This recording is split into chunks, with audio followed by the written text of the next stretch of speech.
Ring of Honor. Ring of Honor. Entertainment Weekly. Ring of Honor. ROH. Max Radio. Ring of Honor. The best wrestling that I've ever seen. Ring of Honor Wrestling.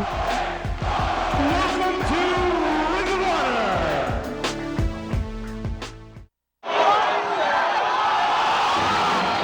Honor. Sports Radio 1130 WDFN. There have been a number of Ring of Honor matches that have been lauded as classic matches. People try to take it to the next level, which seems impossible, but they do it.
¡Viva México!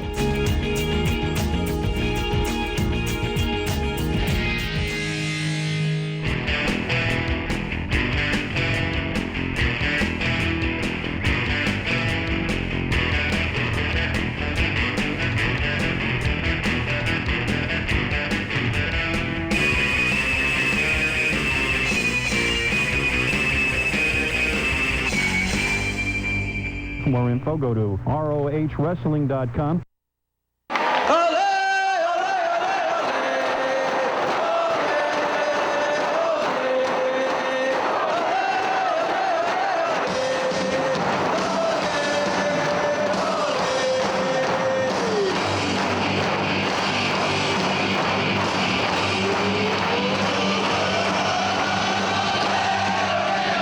Introducing first, from Tijuana, Mexico, weighing 182 pounds,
Introducing next, being accompanied by his agent, Larry Sweeney, Sarah Del Rey, and Bobby Dempsey from Metropolis.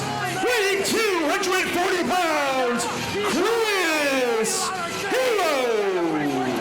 It's gonna prove just that.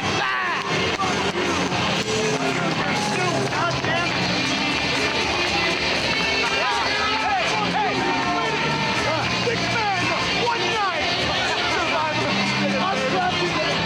Unprecedented in the ring of honor. That feat defeating 6 men in one night.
It is November 3rd, 2007. Ring of Honor is here at the Manhattan Center in New York City for Night 2 of Glory by Honor 6.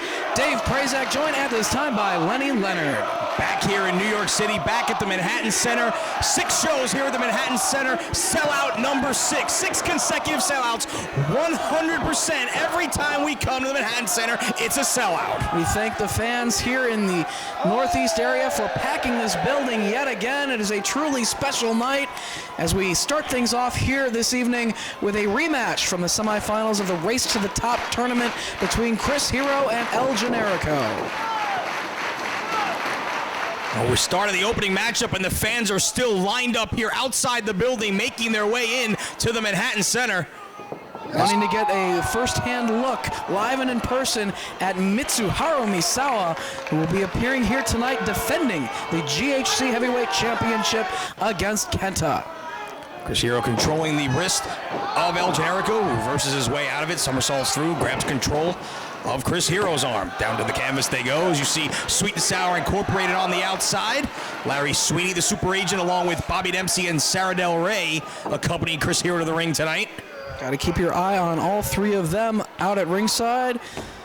And he'd love to put the numbers game to use to help out their man. And Larry Sweeney has just boosted the ego of Chris Hero, reassuring him at every chance that he gets that he is the greatest athlete in Ring of Honor. He almost had the belt to prove it last night. A very controversial finish to the world title match with Nigel McGuinness last night in Philadelphia. Well, Nigel McGuinness pressured into the situation of putting the belt on the line despite his injured arm, the torn bicep. Defended that belt last night against Chris Hero. Still came out of the matchup holding on to the ROH world title despite Sweet and Sour Incorporated and despite Chris Hero. Top wrist lock by Hero on Generico, and Generico embroiled in that feud with the Hangman 3 as he's taken down to the canvas. Hangman 3, Brent Albright, BJ Whitmer, and Adam Pearce, along with Shane Hagedorn. Of course, I mentioned this was the rematch from the semifinals of the Race to the Top tournament, which El Generico was able to defeat Chris Hero in that matchup and work his way into the finals, where he took on Claudio Castagnoli. So trying to do it yet again, this time here in New York City. Ladies and gentlemen, Chris Hero would like you all to know that was not impressive in the least. I think it was impressive. Come on. He's just so insecure and so full of himself. Brings himself back inside the ring, landing on his feet. Perfectly sure El Generico can do what you just did to get back in the ring. Generico's a very agile man himself. And these fans know it. Of course, Chris Hero won the Survival of the Fittest tournament in Las Vegas, Nevada last month. And Bobby Dempsey sporting the t-shirt is the Survival of the Fattest. Trying to be whipped into shape by personal trainer Tank Tolan and Sweet and Sour Incorporated. Really just being beaten down, though, and just, you know, whatever little self-esteem that Bobby Dempsey may have had before, they're just trying to take every bit away from him that he has. Of course, Sarah Del Rey not too involved in that. She seems to actually, you know, not really care for the treatment of Bobby Dempsey. Well, some of the fans don't care for the way that they treat Bobby Dempsey either, but right now it's El Generico going underneath the leapfrog from Chris Hero, going for the arm drag on the Invisible Man, apparently. El Generico avoids it and gets the arm drag of his own. Holding onto the arm of Chris Hero. Round of applause from the fans here in New York. Driving the elbow to the top of the shoulder. Generico driving down onto the arm. Gonna slow down Chris Hero as Hero tries to get back to his feet. Generico known for the running Yakuza kick in the corner as well as the brainbusters. Bobby Dempsey doing some calisthenics out on the floor. Back fist from Hero in the corner connects, and there's the mistreatment of Bobby Dempsey you were talking about.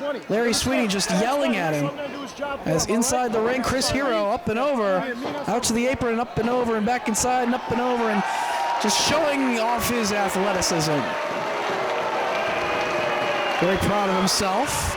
El Generico just waits for Hero.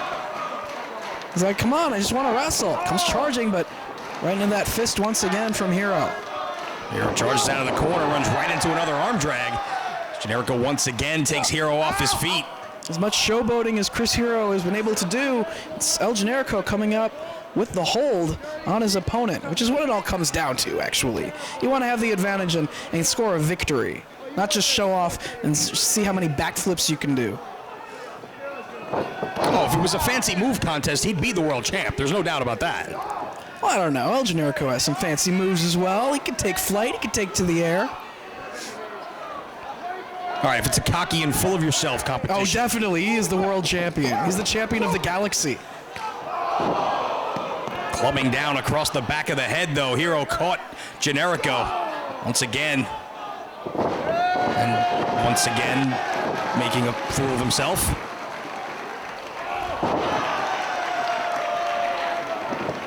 Forward roll. Out to the floor, lands on his feet.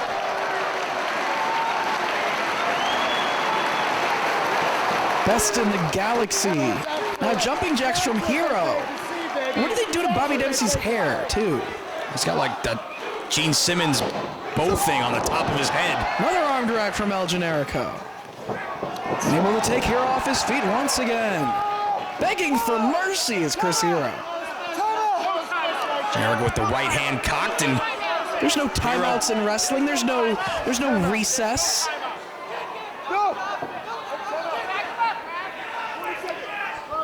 You better believe if that was B.J. Whitmer or Brett Albright that El Generico was in the ring with, that he wouldn't be showing any restraint whatsoever. And now Hero pulling Todd Sinclair in the way. Pushing Todd Sinclair towards Generico so he can utilize him as a distraction to drive the boot to the midsection. Going to work on the hand and the wrist of El Generico here.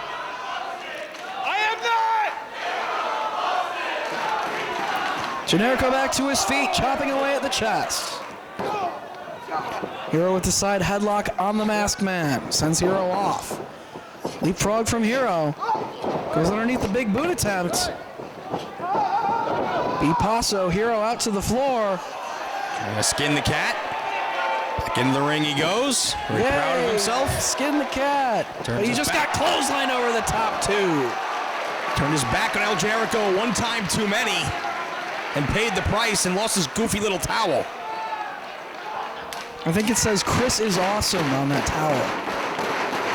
Generico just waiting for the right moment. Caught himself on the apron, though. Keep your eye on Larry. Sweeney grabs hold of the leg of El Generico. Serves as a distraction. There's Chris Hero back on the apron himself. And Sinclair's tied up with Bobby Dempsey. Didn't see any of it. And Generico meets the steal as Hero rolls back inside the ring. And now Sweeney putting the boots to Generico. Come on, this is where the numbers game comes into play. All the members of Sweet and Sour Incorporated at ringside to tie up a referee while other members do damage. El Generico unable to get back to his feet out on the floor. And here comes Chris Hero. Pounding away on the back.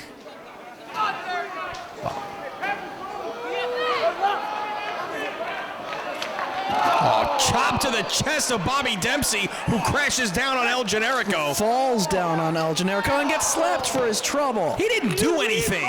Leave him alone. Rolls Generico back inside. And Hero with the cover. As we saw last night, Claudio Castagnoli rejecting Larry Sweeney's contract offer. Yeah, wanted to get him out of the way is what he wanted to do.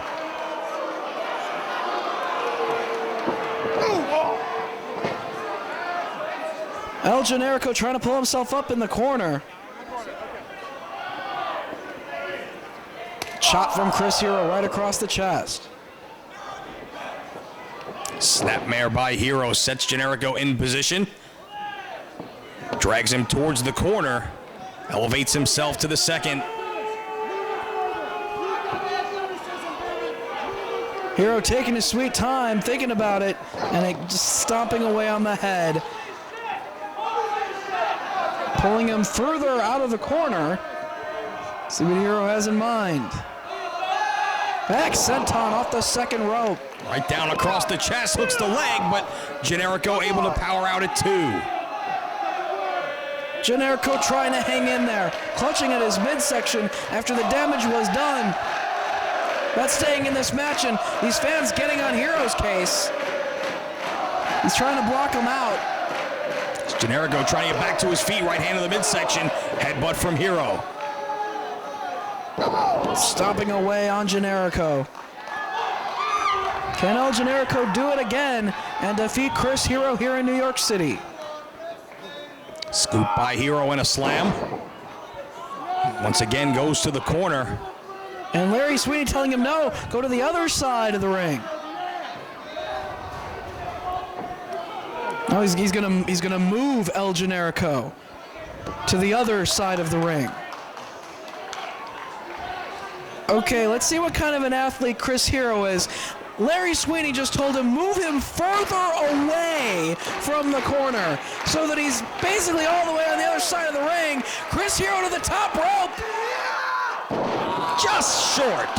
A little bit short. And El Generico realizing He's quite all right. he's all there, and Chris Hero Limbs intact. did a lot of damage to himself. Big clothesline from Generico. Back heel kick takes him down as well. Chopping away at the chest of Chris Hero. El Generico sends him into the ropes, but gets the boot from Chris Hero. Hero sends Generico to the corner hard, follows him in, but runs into the elbow of Generico, who goes up to the second. Hero charges and catches the boot yet again. Generico springboards up to the top and takes him down with a Rana. Cover! No, Hero able to kick out. See if Generico can get Hero in position where he can nail that brain buster. Generico trying to come to his senses out on the apron. He's going up top himself. Hero struggling to get to his feet as Generico all the way up top. Crossbody connects. Hero rolls through. Right into the cravat. Yeah, too much momentum right there. Cravat neckbreaker from Chris Hero holding on to it. He's got him in position. Drives him down to the canvas. Only 2 though. Generico gets his shoulder up. Hero and Sweeney can't believe it.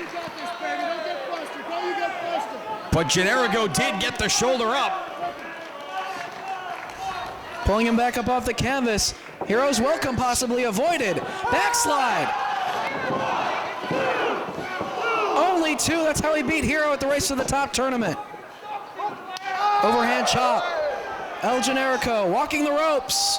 Catches the head. Plants him with a DDT. Needs to go for the cover. Hooks the leg. Oh, so close. Almost had him. Hero backed into the corner. Generico could be looking for the Yakuza kick. Comes charging. Hero moves out of the way. Neck breaker out of the corner by Hero. Generico is hung up in the corner and pretty much at the mercy of Hero, who now once again goes to the top. Generico back to his feet. Forearm shot connects. Generico with Hero. Can we see that brainbuster on the turnbuckle? Hero fighting it off. Oh, the crowd wanted to see it, but Hero had something to say about it. Shoved him to the canvas. Somersaults through the corner. Big Yakuza kick in the corner. Rolls him up. Almost had him again. Generico back to his feet. He's going to go up top. Feeding off these fans here in New York City. Generico to the top rope. Diving headbutt, but Hero catches his head into the cravat. Cravat suplex. Big boot from Hero. Hero's welcome.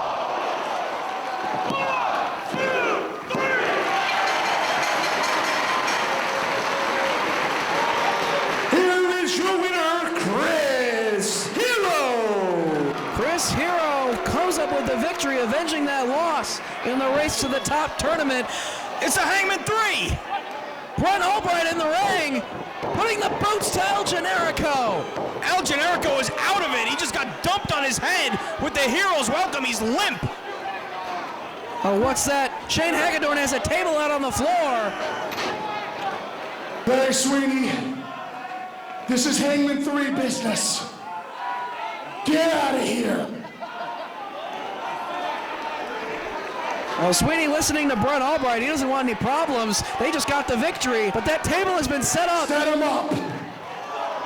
El Generico he's basically helpless after being dumped with the Hero's welcome by Chris Hero.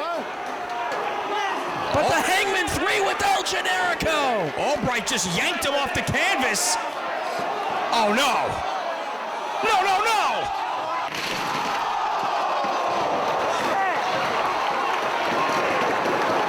He just hit the awesome bomb on a helpless El Generico.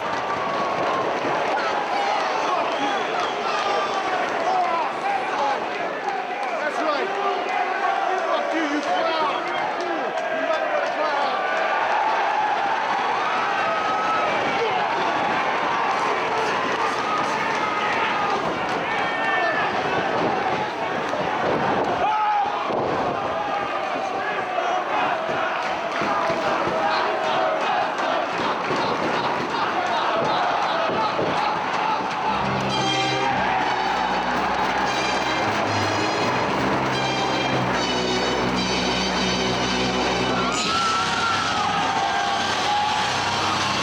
Here comes Delirious, going to work on the Hangman 3.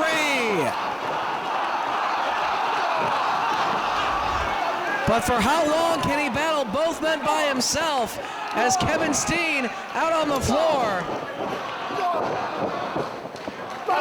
El Generico in rough shape after being sent through those tables after his match against Hero. Ladies and gentlemen, we now have impromptu one-fall tag team match. Brent Albright and B.J. Whitmer versus Delirious and Kevin Steen. Delirious and Albright doing battle inside the ring. Whitmer and Steen out on the floor.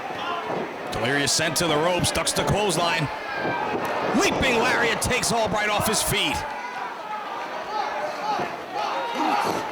Looks like we have an impromptu tag match on our hands as Delirious firing away on the head of Brent Albright.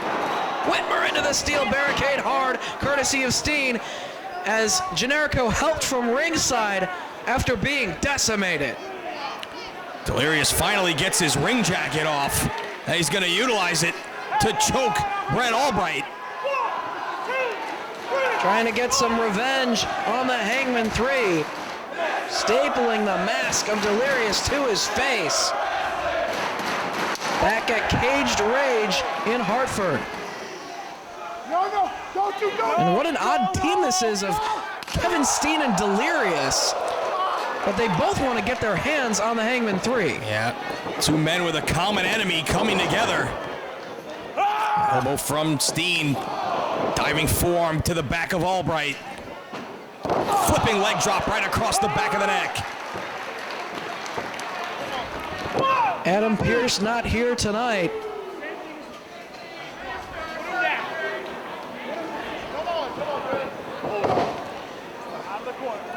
Face first to the buckle. There's the tag to Delirious. Yeah, Pearce not here tonight. Shane Hagedorn on the outside in his stead. But you can be sure Pearce is going to find out what happened here tonight. Oh, without a doubt. Steen in the corner, chops to Albright. It's Delirious biting away at the forehead. Just trying to do as much damage as possible. Driving the knee into the midsection of Albright, but he's firing away at the chest of Delirious with a hard chop. Drop toe hold from the Masked Man. Back senton down across the back of Albright. And Delirious looking to maybe go to the top. So Albright flat on his back momentarily as Delirious goes to the outside. To the top rope, but B.J. Whitmer's right there grabbing hold of the leg of Delirious, who takes a shot at B.J. Whitmer. To the top rope he goes, but too much time was taken. Albright came to his senses, caught Delirious and planted him. Went for the cover, only got two. It looked like Delirious was going for shadows over hell, but B.J. held him up just long enough, and Albright caught him as he came off the top. Whitmer back inside. Hard chop across the chest of Delirious. It was Adam Pearce that really caused the change in B.J. Whitmer. A master manipulator is Scrap Iron. And the Hangman 3 as a unit, as a trio, along with Shane Hagedorn in their corner, doing a little bit of extra dirty work for them, are a force to be reckoned with. Whitmer in control of Delirious down on the canvas. Drags him back to his feet and chops him right back to the corner where he makes the tag to Brent Albright. Chop to the chest, boot to the midsection. Forearm shot from Albright as they continue to punish Delirious. Another tag, back in comes Whitmer. Albright elevates Delirious down across the back with a backbreaker. Drives the knee right to the face, off the second turnbuckle. Some excellent teamwork from the Hangman 3. Whitmer very happy with himself, and as is Brent Albright out on the apron as Shane Hagedorn with a round of applause for them. Come on, Delirious! Kevin Steen wants in this match, but Delirious being kept away from his partner as the ring has been cut in half by Albright and Whitmer. Open hand slap from Whitmer, but Delirious firing back. Boot to the midsection, and again, trying to get out of the corner and just getting choked away now. Warning from Todd Sinclair, stay away from the eyes, as Whitmer places Delirious up top. Yeah, you are an asshole! Steen calling out to Whitmer, momentarily turned his attention, and goes right back to Delirious on the second. Delirious firing away at the midsection. Shoves BJ down to the canvas and climbs to the top. Missile drop kick. That's all of it. He's got Whitmer down. And Kevin Steen has his arm outstretched. Delirious realizing where his corner is, trying to make the tag, but Whitmer grabs hold of the gear of Delirious. Delirious lands on his feet, through the legs, trying to make that tag, but Whitmer pulls him to the other side of the ring, and back in comes Brent Albright. Give Whitmer credit. He saw the tag coming and did everything he could to stop it. Made the tag to Albright, hammerlocking and driving the knee repeatedly into Delirious. Frequent tags from the Hangman 3. Overhead belly to belly. Whitmer the legal man to the top rope as Steen knocked to the floor by Albright. Big frog splash from Whitmer. Only 2. Delirious gets his shoulder up. Now, Whitmer's a big man, all of his weight crashing down on the chest of Delirious, but give the masked man credit, got the shoulder up. But he has got to find a way to make the tag, or he may just be an exploder or a half Nelson suplex away from going down to defeat at the hands of the Hangman 3. Forearm shot in the corner by Albright once again. Delirious trying to fight his way out of the corner. Brent Albright. He's got Delirious into the buckle. Charges, but into the boot from Delirious, who runs right into a power slam.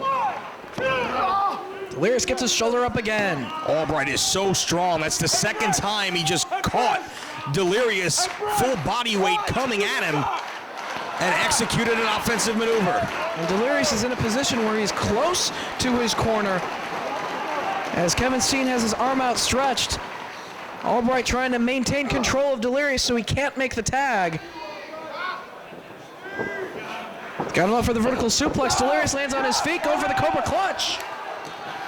But Albright drives Delirious into the corner to break free. Delirious able to avoid it, charging Albright once, but gets caught with the elbow the second time. Albright now on the second. Headbutt from Delirious to the midsection. Can he make the tag? He's got Albright stunned. Nobody's stopping Delirious at this point from getting to Kevin Steen, who wants in this match so badly. Steen screaming at Delirious, who I think finally realizes where his corner is and makes the tag. Kevin Steen ducks the clothesline and lands a series of forearms on BJ Whitmer. Has him rocked. Ducks the clothesline again. Whitmer catches the boot. Clothesline from Steen. Kicks away at the second rope on Brent Albright, doing a lot of damage. Super kick to the side of the head. Oh, he drilled him with that super kick. Hagedorn checking on him on the outside. Steen hits the ropes. Cut off by Whitmer. He ran right into BJ Whitmer, who took him down.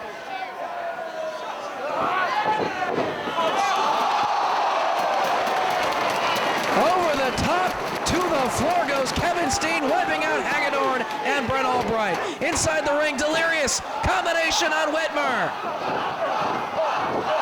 Repeated shots to the midsection.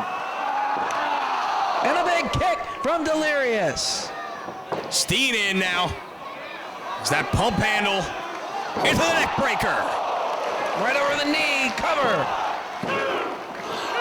Only 2. Steen calling for Delirious. Gotta get him up. These two unusual tag team partners trying to get on the same page to do battle. It took too much time talking strategy. Here comes Brent Albright, who dumps Delirious to the floor. Oh yeah, Steen not going to have the same kind of chemistry in a tag team with Delirious as he would normally with El Generico. And you saw right there, it cost him. Drop toe hold. The 6-1 knee. Right to the face. German suplex from Whitmer. Delirious there to break it up. Just in the nick of time, made it in to break up the fall. Forearm shots from Albright, sends him off the ropes. Delirious hangs on, elevates Albright over and down to the floor. Whitmer with Steen, reversal of the Irish whip. Steen and Delirious taking turns. Panic attack in the corner.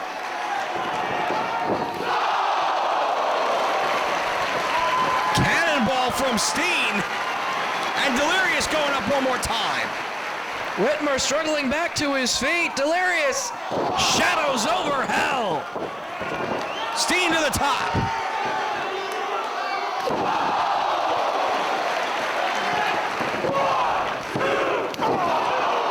Only 2 off the swanton as Albright broke it up. Delirious with Brent Albright. Through the ropes to the floor he goes. Kevin Steen with Whitmer, sending him to the floor as well.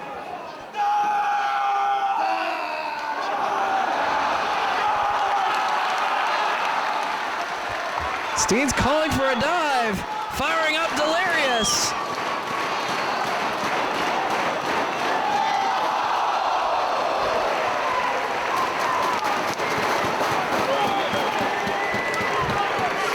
Delirious and Steen going for revenge. Pitches Whitmer back into the ring where Steen's waiting. Back package pile driver. Hagedorn from the outside, low blow. Referee didn't see it. As now B.J. Whitmer with a chair. He's got Kevin Steen. Exploder on the chair, and the referee tied up with Delirious and Albright out on the floor. Cover. Sinclair down, and that's gonna do it. Here are your winners, the team of Brent Albright and B.J. Whitmer.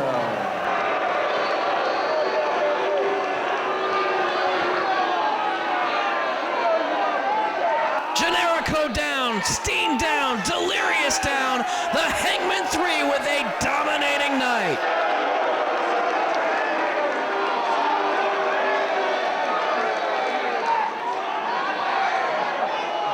BJ, Brett, I got the rest of it from here. I got it. I don't need any help. I got the rest of it from here. Trust me. Trust me, I got it.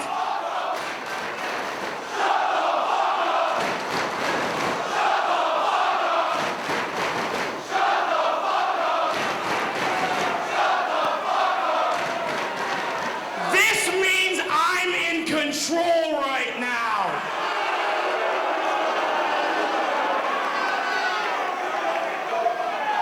Now, as you can plainly see, the Hangman 3 are on quite a bit of a roll tonight. So now it falls on my shoulders to keep that going. Just over a year ago, right here, it was my honor to become Adam Pearce's personal manservant.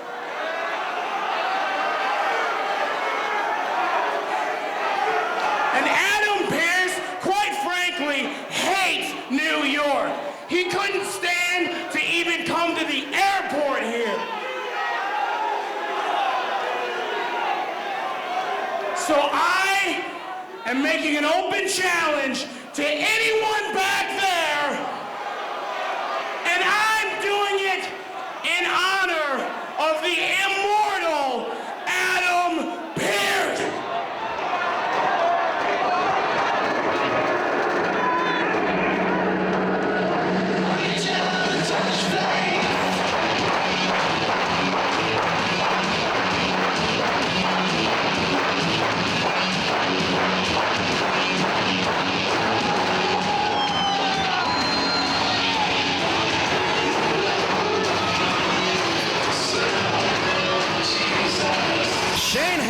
Trying to keep things going for the Hangman 3, issuing an open challenge, but he's got Austin Aries to deal with now. And the #1 contender to the ROH World title after last night's victory over Bryan Danielson in Philadelphia, answering the challenge, and Hagedorn going to work in the corner.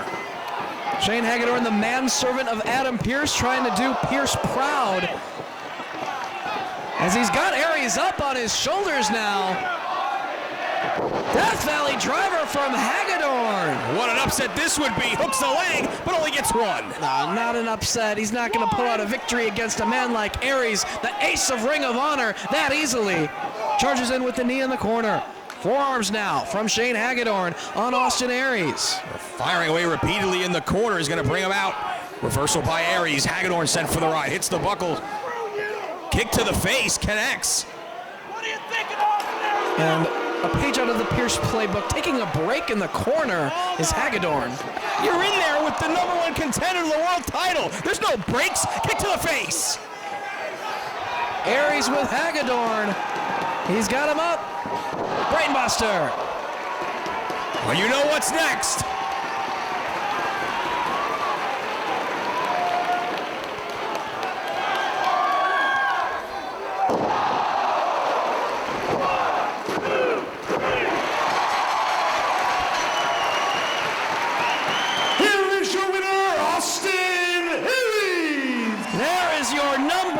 Contender, Austin Aries.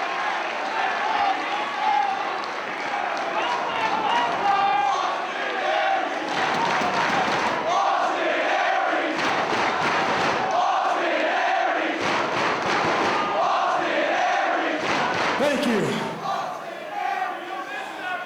that actually took me a little longer than I thought it would. But if you guys will give me a New York minute, I've got a little announcement I want to make. I want to preface this announcement by saying I think both Matt Cross and Eric Stevens are talented wrestlers.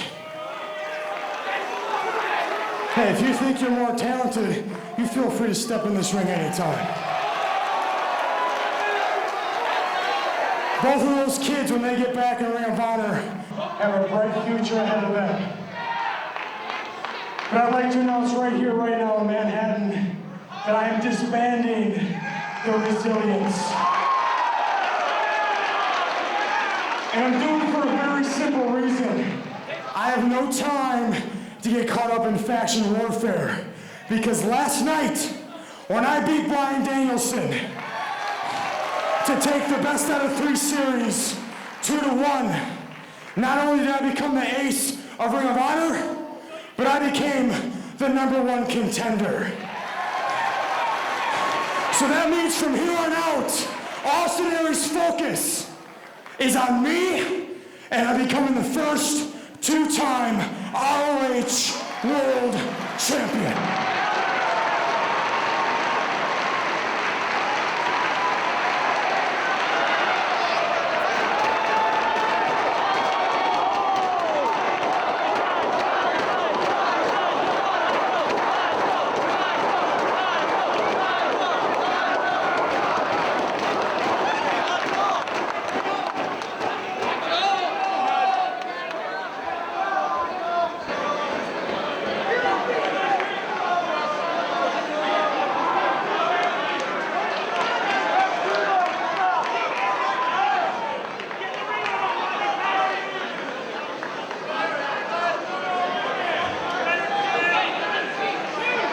All right.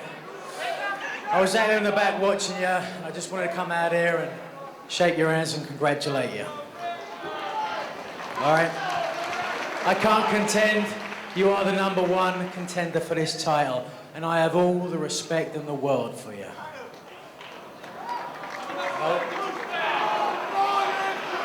But the truth of the matter is, there is nothing that I would rather do than put this belt on the line tonight against you right here in front of all these fans.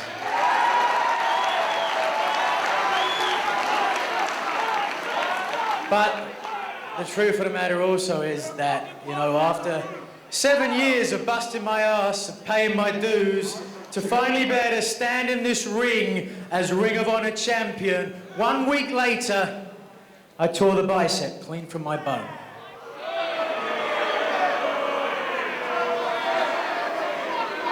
And, the doctor says I can take 1 month off, let it scar in place, and, I'll probably be okay. But if I carry on wrestling, the truth of the matter is I could mess it up worse, and I have no choice but to have surgery, and I'll be out for 4 months, and I just cannot do that.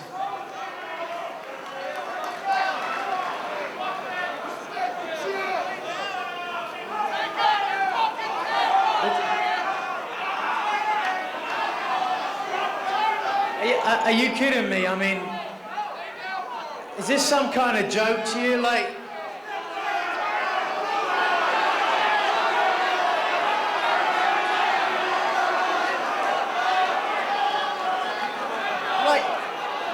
this isn't fun for me, I mean, I don't like being injured. I don't like having to sit out. I don't like having to watch everybody else come out here and tear the house down. I'd love to be able to wrestle tonight,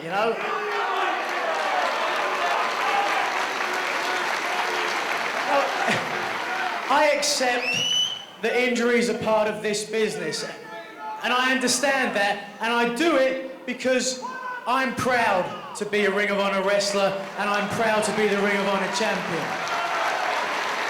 And I'm proud because, for the most part, the fans here in Ring of Honor are the best damn wrestling fans in the world.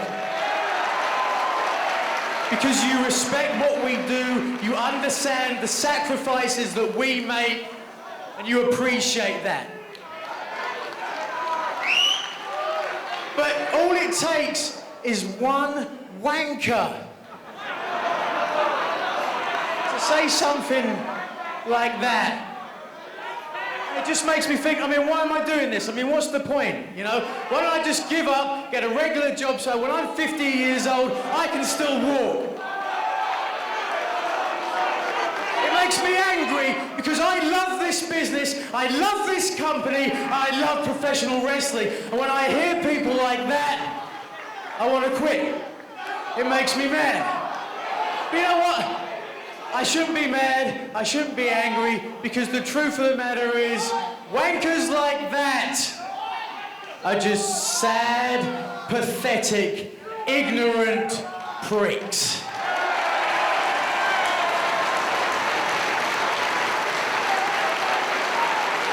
So that being said, I'm going to make a promise, not to numbnuts, but to the rest of you real wrestling fans who support and respect us. And that promise is this. I'm going to take a month or 6 weeks, however long it takes, I'm going to rehab this arm every day as hard as I possibly can.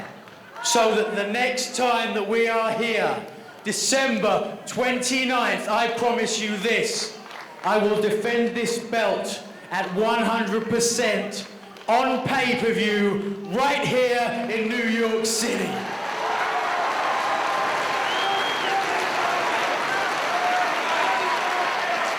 And when I do, I can't think of anybody more deserving than you, Austin Aries. So what do you say? Let's do this. I'm not going to sit here and reiterate everything you just said, but you're spot on. And I've got the utmost respect for everything you've done, everything you've put your body to get to this point. And I don't want you at any less than 100% when I take that belt from you, because I don't want there to be any excuses. And also, to be a little selfish, I can't think of a better thing than to main event a pay-per-view right here in Manhattan. So December 29th, Manhattan, you got yourself a deal. Get that arm straight.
First, from the United Banks of Switzerland, weighing 239 pounds, Claudio Castagnoli.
We have the opening bell. First time ever singles matchup here between Double C Claudio Castagnoli and Naomichi Marufuji. Collar and elbow tie up in the center of the ring as Claudio backs Marufuji up against the ropes. Pole Turner looking for a clean break, and we get it.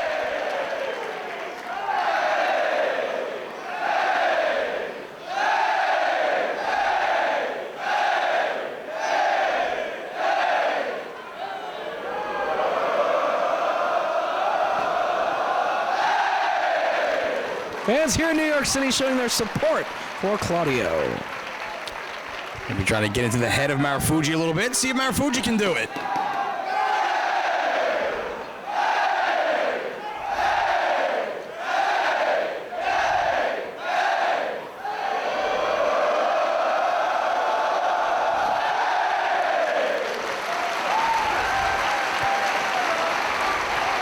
They certainly recognize the talent of Marufuji, very appreciative of the caliber of wrestler that he is. Should be an excellent matchup between these two men.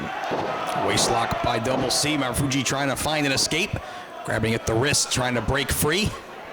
Two truly world-traveled wrestlers in this matchup. Of course, Claudio, originally out of Switzerland, competed throughout Europe before coming to the United States and really building his name in Ring of Honor. This back heel trip takes control of the leg of Marufuji, takes him off his feet.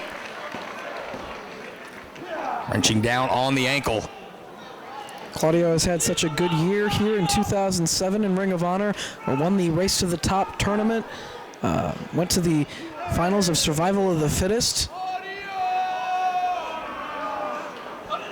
And don't forget, last night, Larry Sweeney trying to buy out the contract of Claudio Castagnoli. Yeah, basically just to get Claudio out of Ring of Honor. Offered to buy him out of his contract and send him basically the same place that Larry Sweeney wound up sending Matt Sydal, straight out of ROH. Claudio said ROH is his home and this is where he wants to be, and turned down the, I'm sure, not so generous offer from Larry Sweeney. Not at all. He wants to be here in Ring of Honor. Claudio loves the competition, and he knows that this is where it's at. Rather ironic that Sweeney had the opportunity to have Castagnoli when he first made his way here to ROH, but instead broke up the team of Castagnoli only to take Chris Hero under his wing. Now all of a sudden he wants to buy out Claudio's contract. Well, he just wants to get him out of Ring of Honor because he realizes that Chris Hero has a big roadblock in his way of becoming the top man, and Claudio Castagnoli and Chris Hero still with a score to be settled with one another. As the full Nelson applied by Double C, broken by Marufuji. Claudio rather impressed, a little bit shocked, I think, that Marufuji was able to break the hold. And Claudio has a whole lot of strength behind everything that he does. Not just that, plus he has the height advantage. This is going to be a difficult move for Marufuji, though he's very well put together, but Claudio is just so tall that this kind of a hold, you don't have a very effective grip when you are the shorter athlete, and Claudio should be able to break this. He's trying. Impressive, though. He's able to hold on to the full Nelson as Marufuji thus far, but Claudio slowly breaks the hands, the grip of Marufuji, and grabs hold of the arm into the wrist lock. Marufuji trying to roll through, nips up back to his feet, utilizing his quickness, cartwheel and another nip up, and grabs a wrist lock of his own. Hey! Working over the arm of Double C, who rolls forward himself, separating the legs and taking Marufuji off of his feet, rolling him back up to a standing position. Into the side headlock goes Claudio. Holding onto that side headlock on Marufuji, who backs Castagnoli into the ropes, tries to send him off, but resilient, able to hold onto the side headlock and not be sent into the ropes by his opponent. Claudio dropped down to a knee and really cranked down on the head of Marufuji. Side headlock takeover. Once again, taking Marufuji off his feet. Trying to slow him down here. Shoulders down to the canvas. Only gets a 2 count. One more time down to the canvas. Pole Turner right there, and Marufuji able to get the shoulders up a 3rd time. That one a little bit closer. Yeah, Castagnoli sort of shifted his body weight so that more of it was on top of his opponent, and it forced Marufuji to really struggle to get that shoulder up off the canvas. Marufuji trying to go to the eyes to free himself, but unable to do so. As you said, Castagnoli earlier on, resilient, refusing to break the side headlock. Still trying to keep control of it, but the Marufuji fans here urging him up to his feet. He's going to try it again. This time he sends him off, but Claudio puts on the brakes up against the ropes, elevated up and over, catches himself on the apron, does Marufuji. Lands a shot on Castagnoli. Springboards to the top rope and grabs hold of the head of Double C. Referee administering the count as he is standing on the top rope as Castagnoli grabs hold of the head of Marufuji himself. Then with the claw applied to the other. Test of strength here. Trying to power Marufuji down to his knees. This is where the height advantage for Castagnoli definitely comes into play. Yeah, Marufuji forced to relinquish the hold.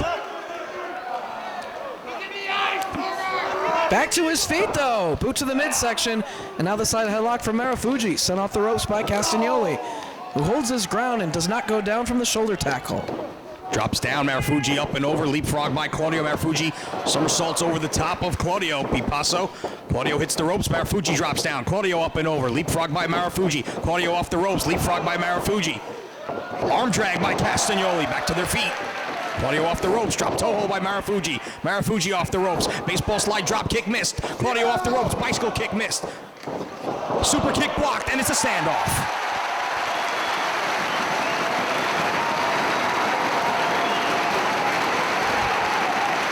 What an exchange from both wrestlers, just one step ahead of their opponent. Claudio is certainly prepared for a matchup like this against a wrestler the caliber of Naomichi Marufuji. Marufuji has held every championship in pro wrestling Noah. He is certainly one of the elite in that organization, one of the elite in professional wrestling worldwide today. Yet another test of strength here between Castagnoli and Marufuji.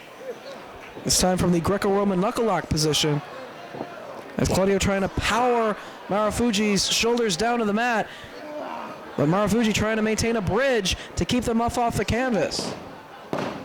Claudio breaks the bridge, kicking away at the leg, as Marufuji tries to struggle to keep those shoulders up off the mat.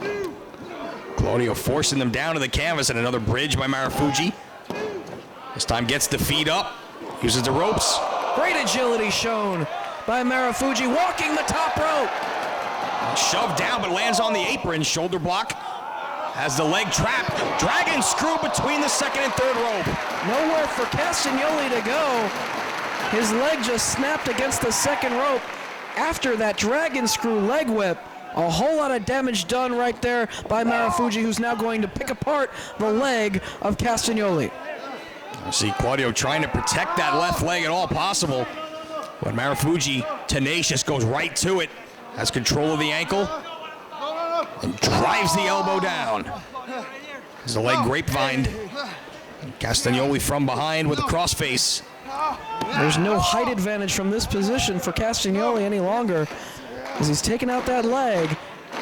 Trying to get the advantage down on the mat, though. Looking for the cross arm breaker to try and free himself, but Marufuji trying to block as his hands clasped together. Rolls Claudio onto his back. Shoulders not on the canvas yet. Steps through. Ankle submission. Claudio rolls to the ropes and forces the break. And Marufuji releases the hold.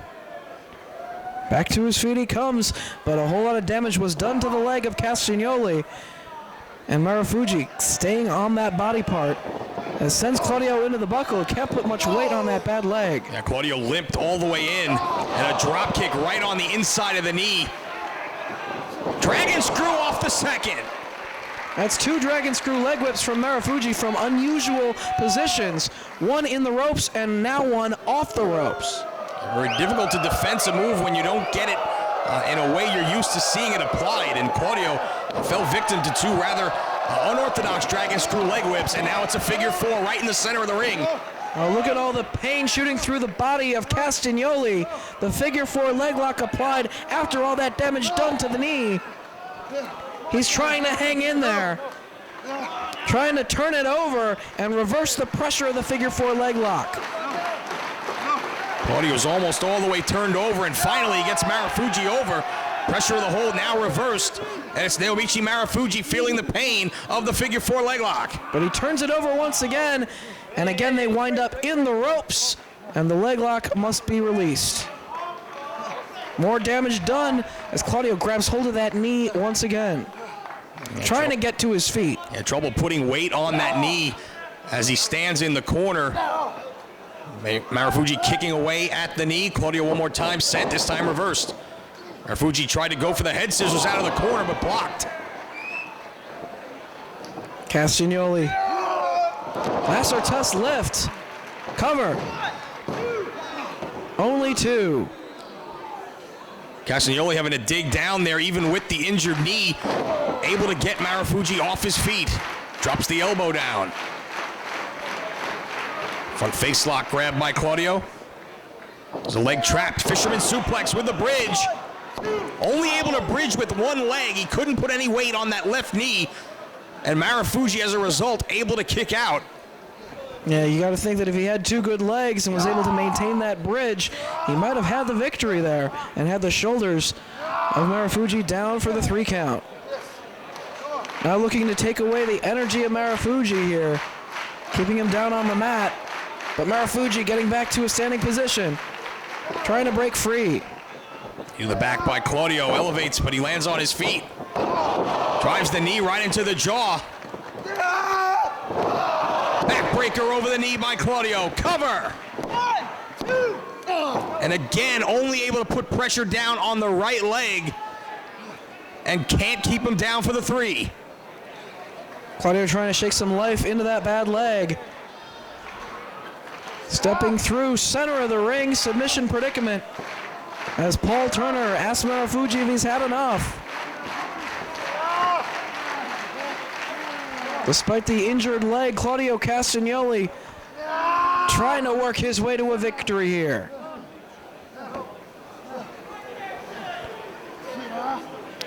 Wrenching back on the shoulder and has the leg trapped as well. Pressure on multiple body parts here by Claudio. Marufuji nowhere close to the ropes at this point. But not giving it up. Referee is in perfect position to see if he needs to call for the bell. Fans encouraging Marufuji as Claudio decides to change it up. Vertical suplex with a bridge. 2.5. Marufuji gets his shoulder up.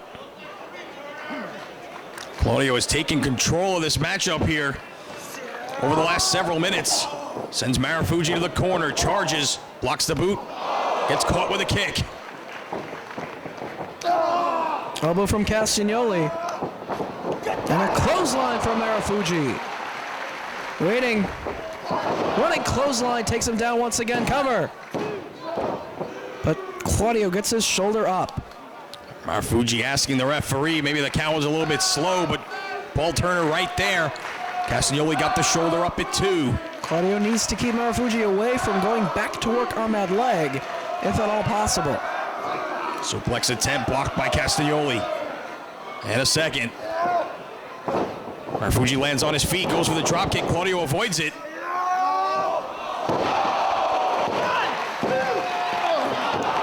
Almost had him. Again, trying to shake some life into that leg. Was able to maintain the bridge that time as he's been able to keep Marufuji away from working on the leg the past few moments, but still injured at this point in the bout, going for the Ricola bomb. Marufuji goes through the legs, ducks the clothesline, both men off the ropes. Bicycle kick connects. Only 2. Claudio getting a little frustrated. See if he can hit that Ricola bomb during the course of this matchup. Charges the corner, does Marufuji, but Castagnoli avoids him. Springs to the top, but drop kick down by Marufuji. Takes away the balance of Claudio, who's hung up on the top rope now. Marufuji signaling for a superplex here, perhaps. On the second.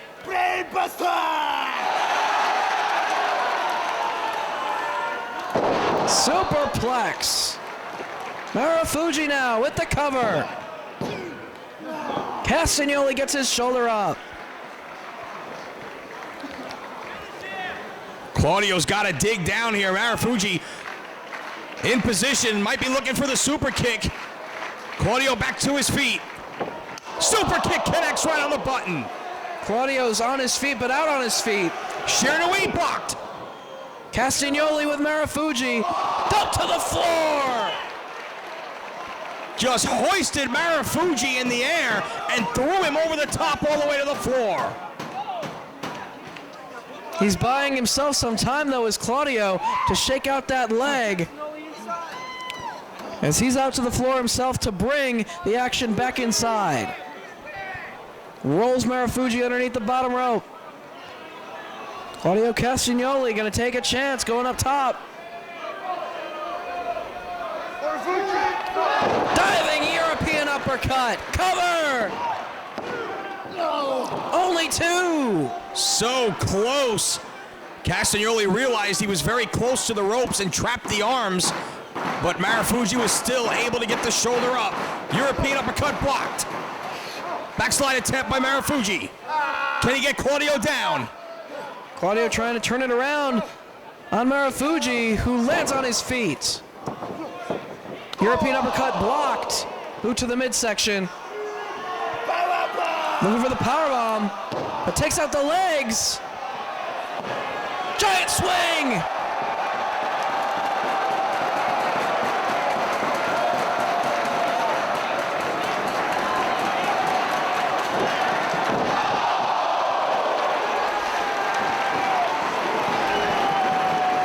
Just launching Marufuji, who hit the ropes.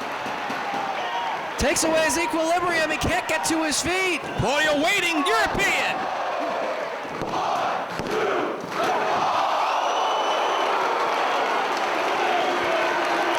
So close, what is it gonna take to beat Marufuji?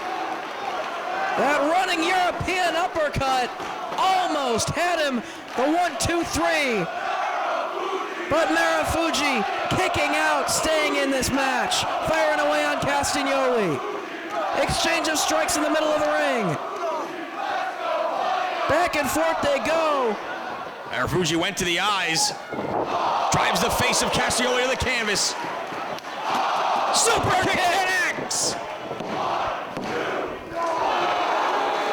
Only two.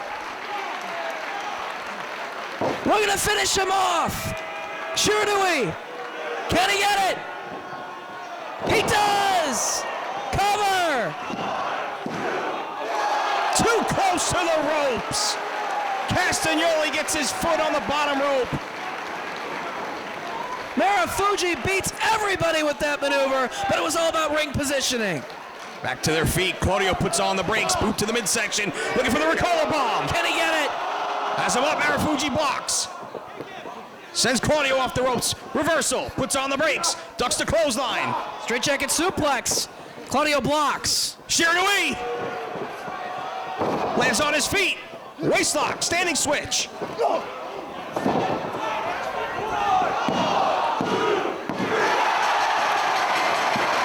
He got him! Here is your winner, Claudio Castagnoli.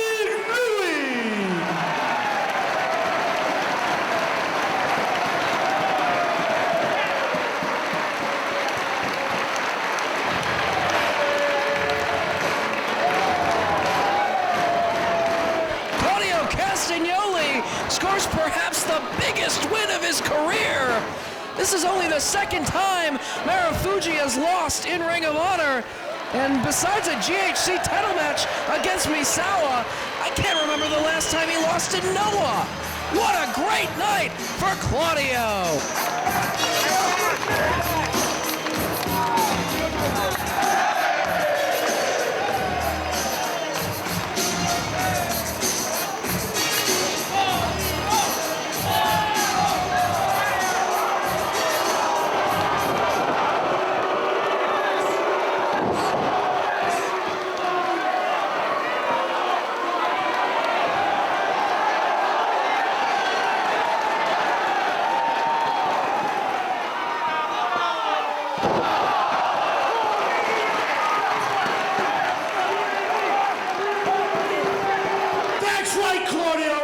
That's right. Anytime that you've got something to be proud of, Sweet and Sour Incorporated will be right here to rain on your parade.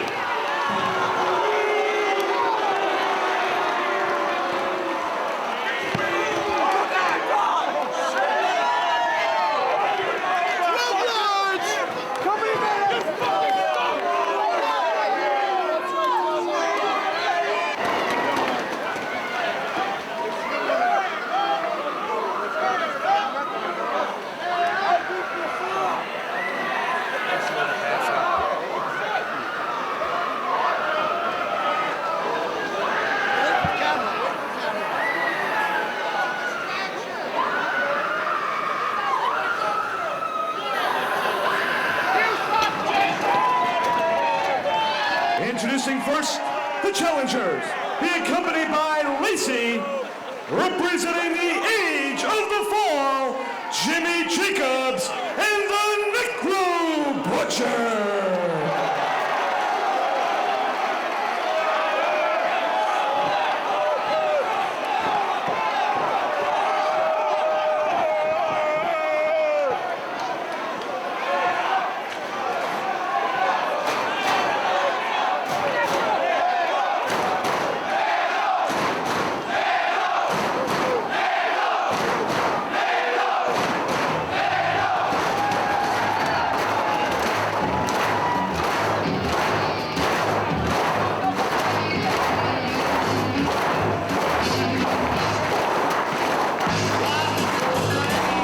Introducing next, from Sandy Fork, Delaware, at a combined weight of 421 pounds, they are the Ring of Honor World Tag Team Champions, Jay and Mark the Briscoes.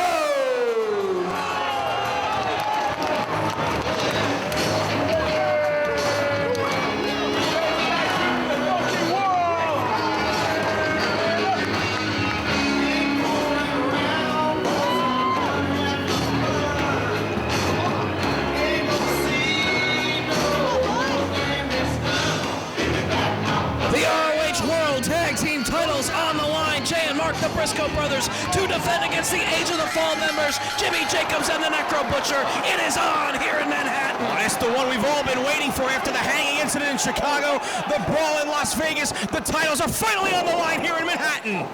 The Age of the Fall were able to defeat the Briscoes in Vegas, but it was a non-title matchup. Here the belts are on the line. The Briscoes with the Necro Butcher taken off his feet. Double team shoulder tackle. Jacobs with a chair, swinging at the head of Jay Briscoe, didn't connect.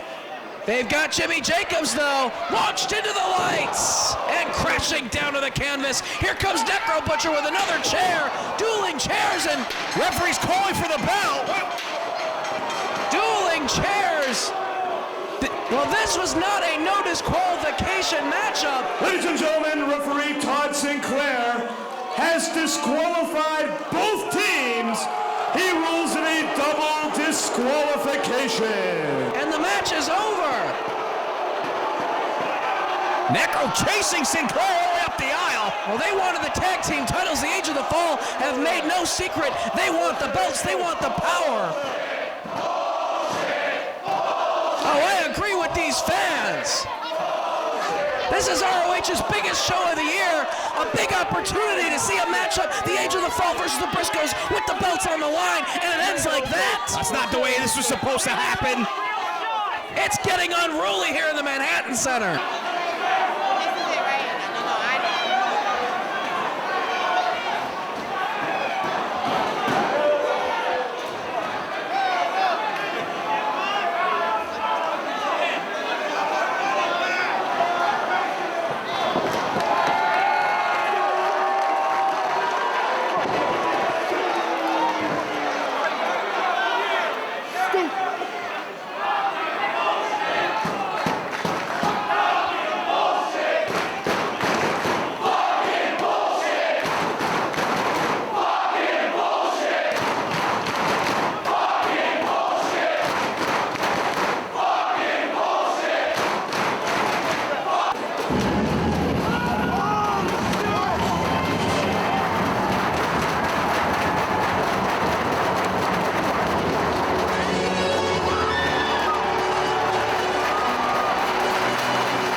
on here in New York City. Bryan Danielson not waiting for Morishima to even get into the ring, diving through the ropes out to the floor, whipping him into the guardrails, and now putting the boots to the big man on the outside. Shoving cameramen out of the way, Danielson off the apron to the floor. Drop the elbow right across the chest of Morishima as two former ROH World Champions go at it. Stomp to the chair across the face by Danielson.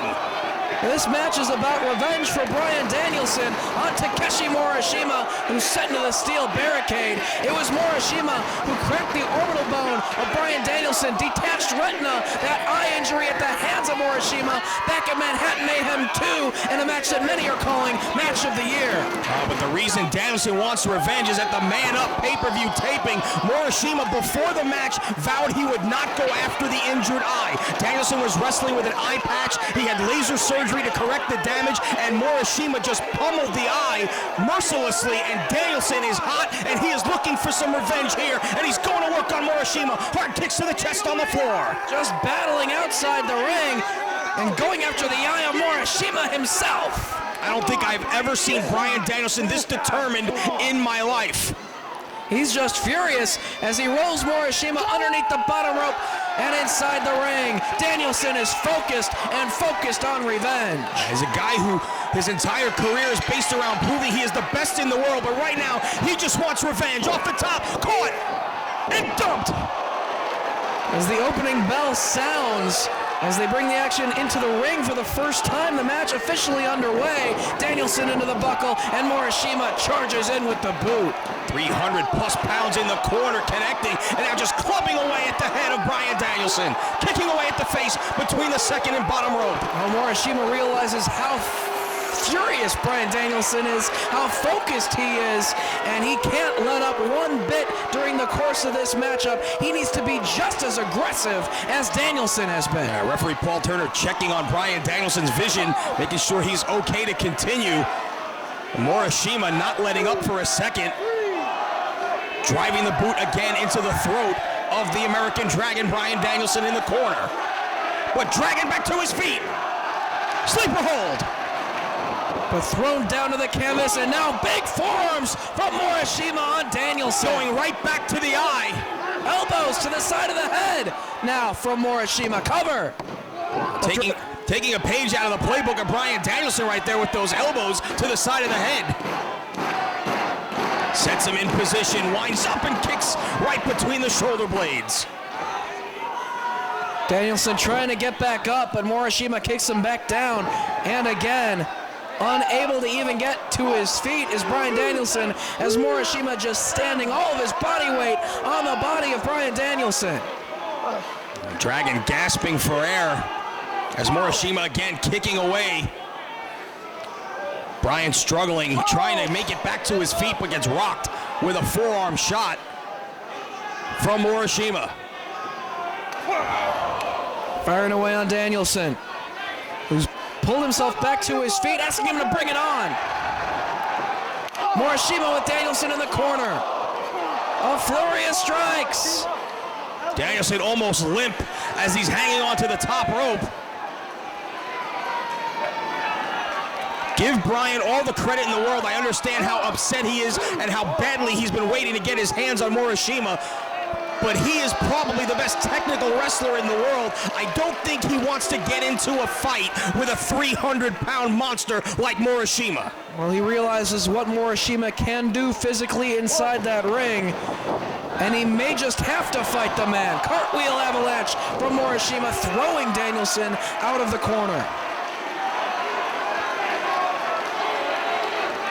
Morishima proved how tough he is. 8 months as ROH World Champion, taking on all of the best competition from around the world. So dropkick off the top connects, and Danielson rolls out to the floor. Trying to pull himself up on the guardrail now is Danielson, as Morishima just waits inside the ring. Referee Paul Turner asking Danielson to get back inside, but he is worn out on the floor, and Morishima is going to follow him out. As Dragon by the head just shoves him into the corner. where there's a chair waiting. Makes his way to the opposite side with a head of steam, charges, and just crushes Danielson between his own body and the steel barricade. Danielson looking out of it.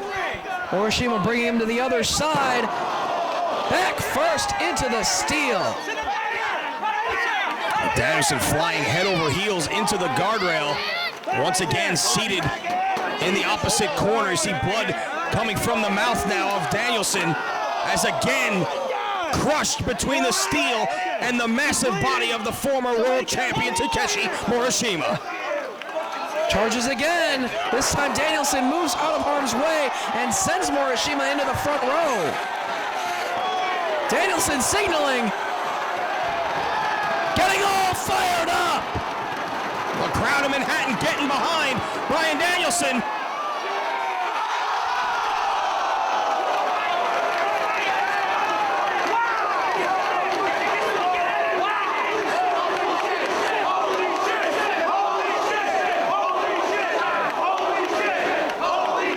Danielson has gone insane.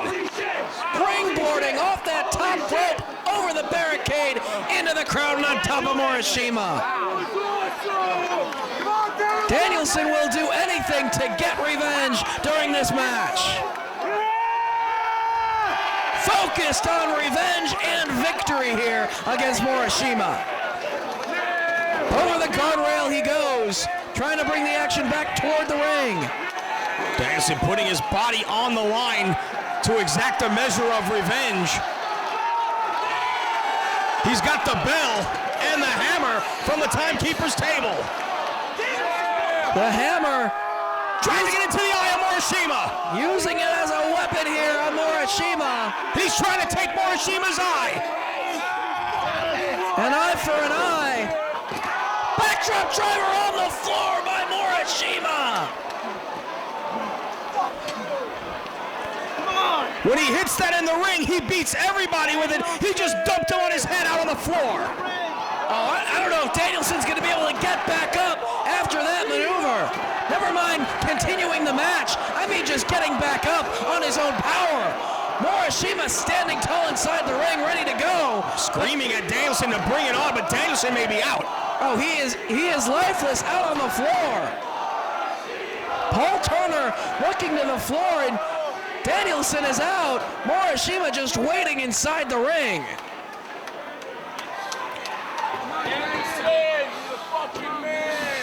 On his back on the floor, Danielson. Oh, I don't know if he's going to be able to continue. Well, he's been busted open. He was bleeding from the mouth earlier. Now blood on the forehead as well. The crowd urging Danielson to get back to his feet. Trying to pull himself up on the edge of the ring, grabbing hold of the ring ropes. Trying to continue to fight in this match. Morishima with a big forearm sends Danielson off the apron and into the barricade. Oh, he just launched him into the steel barricade, ribs first, right across the steel.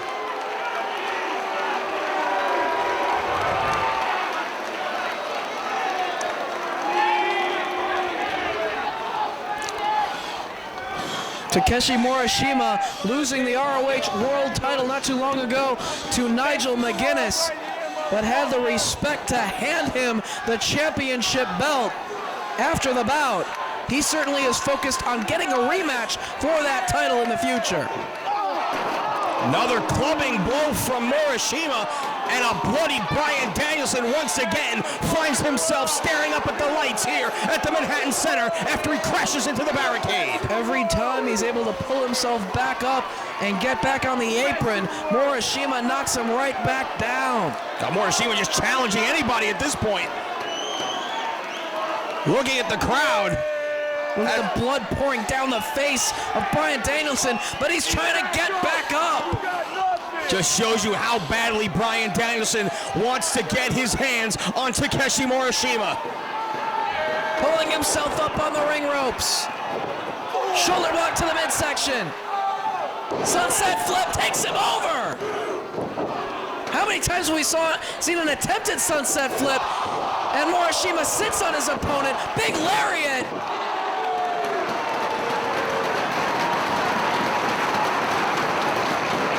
Just standing over Bryan Danielson. Going for the backdrop driver. Danielson lands on his feet. Roaring elbow. Doesn't phase Morishima. A second one, no effect. 3.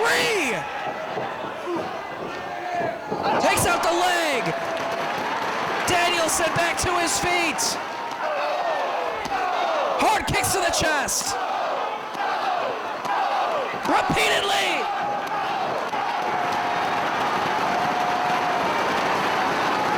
Elbows.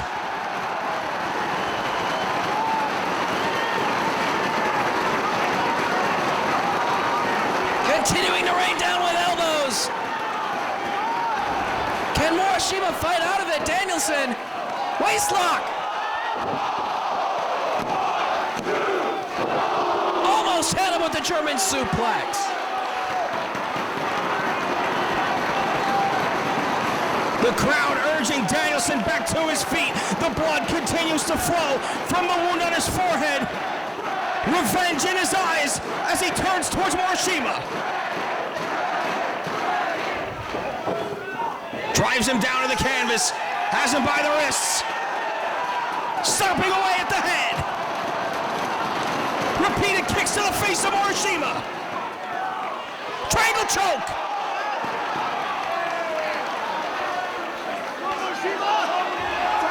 Will Morishima pass out here? The referee checking on him. Danielson squeezing with everything he's got.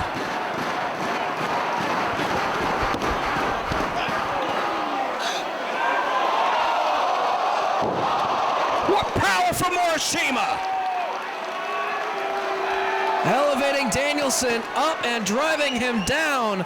Freed himself from the triangle choke and did damage to his opponent. But Danielson breaks free, takes out the leg again. Morishima back to his feet. Lariat! Turned him inside out.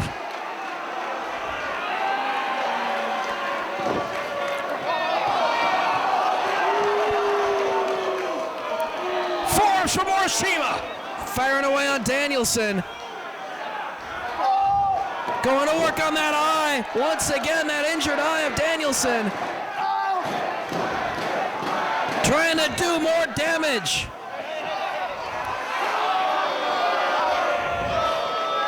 Morishima aggressively going after the eye again.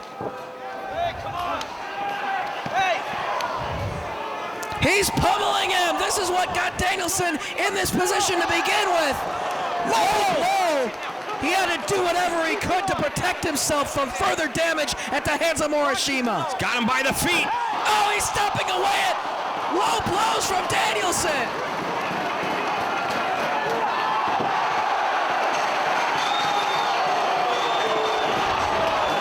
Danielson's lost it. He just threw down Paul Turner and is repeatedly stomping away at Morishima. Repeated low blows. Danielson's rage has overcome him. He is destroying Takeshi Morishima. And everyone in his path. The locker room coming out to stop Danielson. Morishima's down. The winner of the match as a result of a disqualification, Takeshi Morishima.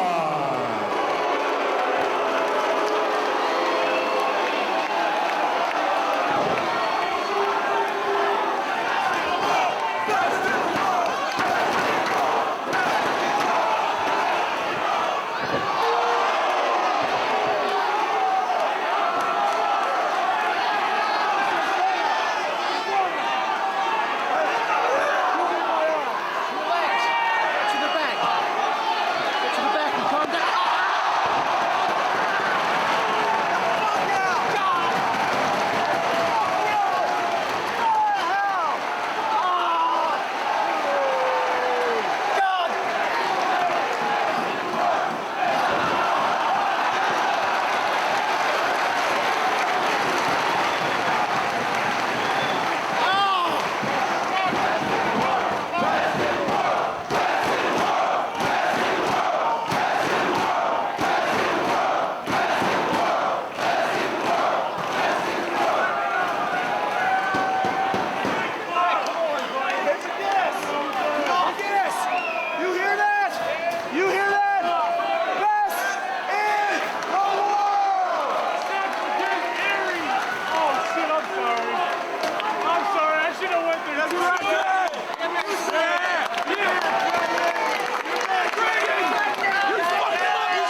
Brian, do you have anything you want to say to the fans? What do you mean, do I have anything I want to say?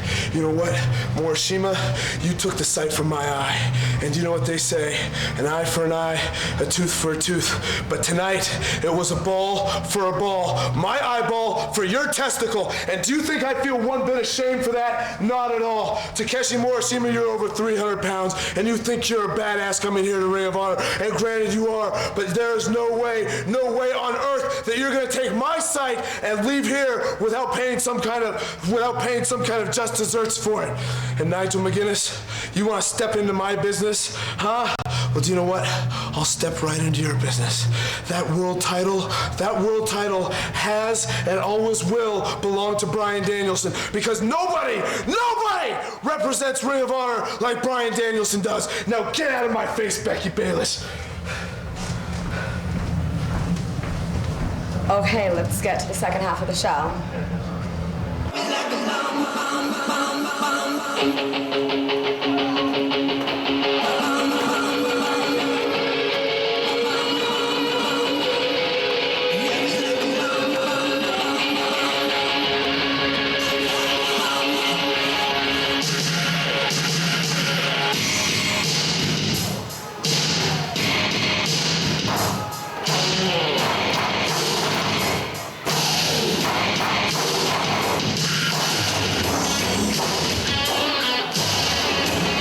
Introducing first, from Des Moines, Iowa, weighing 183 pounds, Alex Sugarfoot Hayes.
His opponent, representing the Age of the Fall, Tyler. We are back from intermission, and Tyler Black of the Age of the Fall, not wasting any time, going after his opponent, Sugarfoot Alex Payne, in the corner. Firing away with forearm shots on Payne. This crowd still unruly after that double DQ earlier on in the World Tag Team title match between Jimmy Jacobs and the Necro Butcher of the Age of the Fall against the Briscoes. They wanted to see a victory, not a double disqualification, and now we're getting a look at Tyler Black, the stablemate of Jacobs and the Necro Butcher, as he gets the running forearm strike in the corner on Alex Payne, and dropping him midsection first over the top rope. Yeah, they're not a stable, they're a movement, they're a revolution, Dave. That's what Jimmy Jacobs likes to say. They want to spread their message, and the best way of doing that is for them to take the tag team championship belts away from the Briscoes, because having the belts means you have all the power here in ROH. Power bomb into the corner by Black, boot to the midsection. He's got Alex Payne hooking that leg. Small package driver. And that is a 3 count for Tyler Black. Here is your winner, Tyler Black.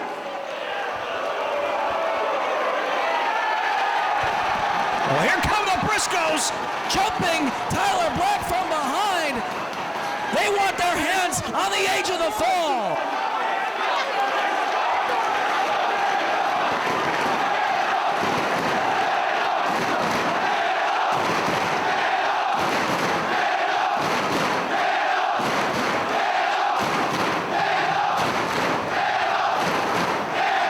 Age of the Fall, you pussies. Hey, had you people in here chanting refund. That ain't what we about. I tell you what though, we gonna make it up to y'all. Final battle.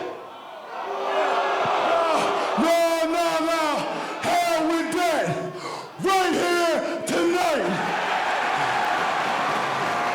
Hey, put us on last. Non-sanctioned. We don't give a damn. We'll still put the belts up right here tonight. Jimmy Jacobs, Metro Butcher, no disqualification.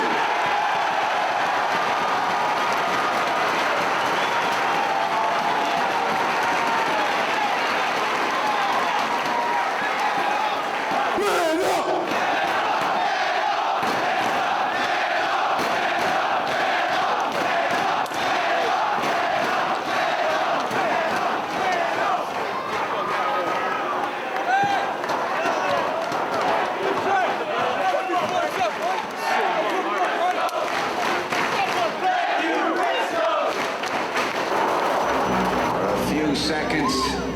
This place was Armageddon. There was a firefight!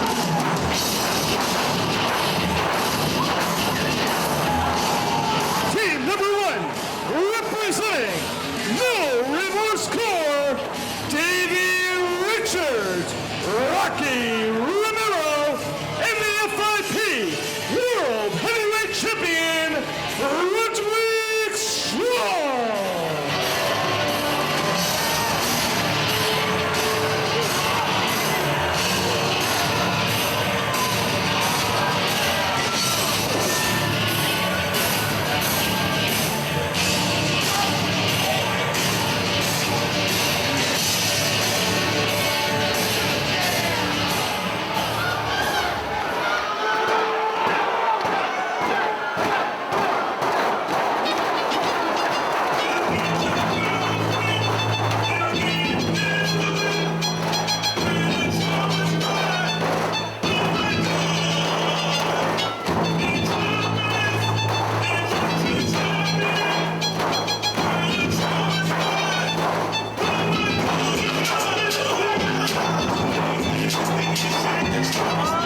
Introducing next, accompanied by Julius Smokes, representing the Vulture Squad, the team of Six-man tag team action between the No Remorse Corps and the Vulture Squad. Jack Evans, Ruckus, and Jigsaw taking on Roderick Strong, Rocky Romero, and Davey Richards. It's Ruckus and Roderick Strong in the ring. Head scissor takeover by Ruckus. Strong back to his feet, avoids the clothesline. Handspring off the ropes with a kick to the face by Ruckus, and Strong goes out to the floor. In comes Rocky Romero.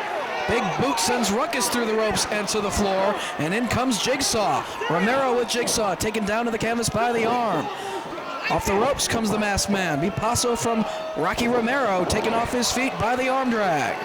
Takes out the leg of Romero. Jigsaw hits the ropes.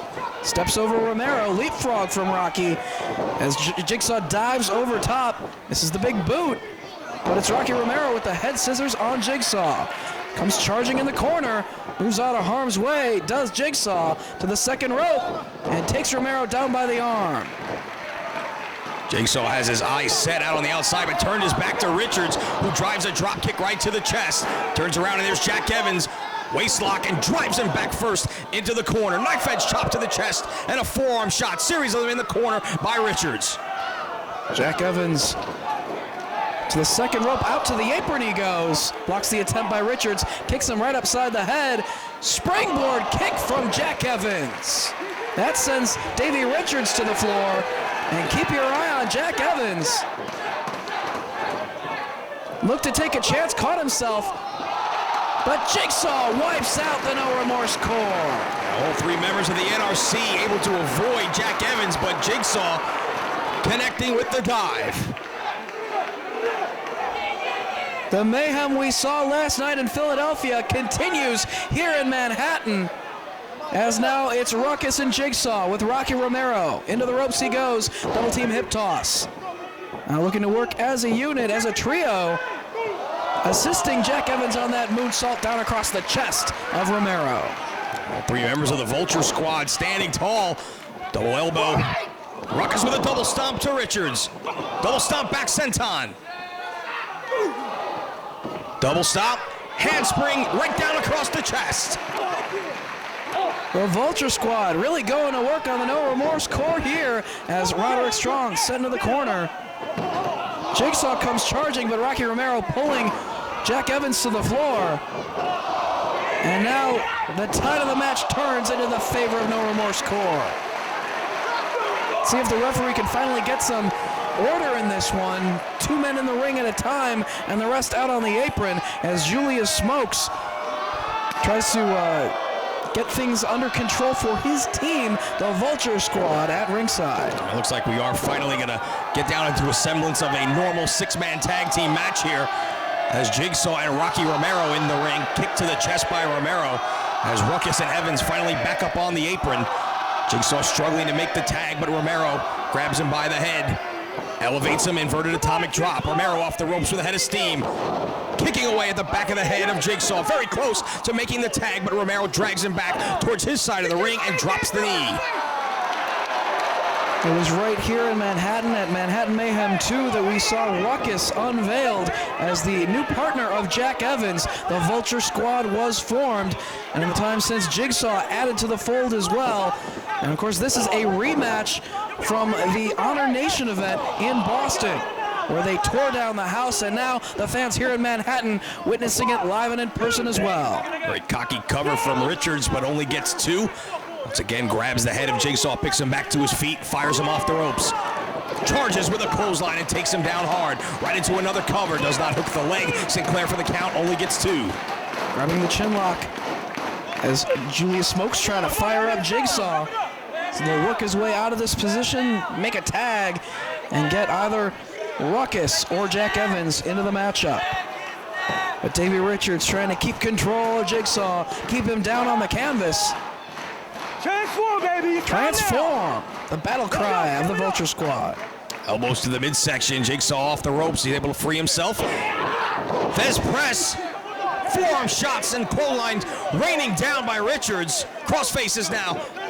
Just away. Oh, at the back of the head. Elbows to the back of the head of Jigsaw, and Roderick Strong enters.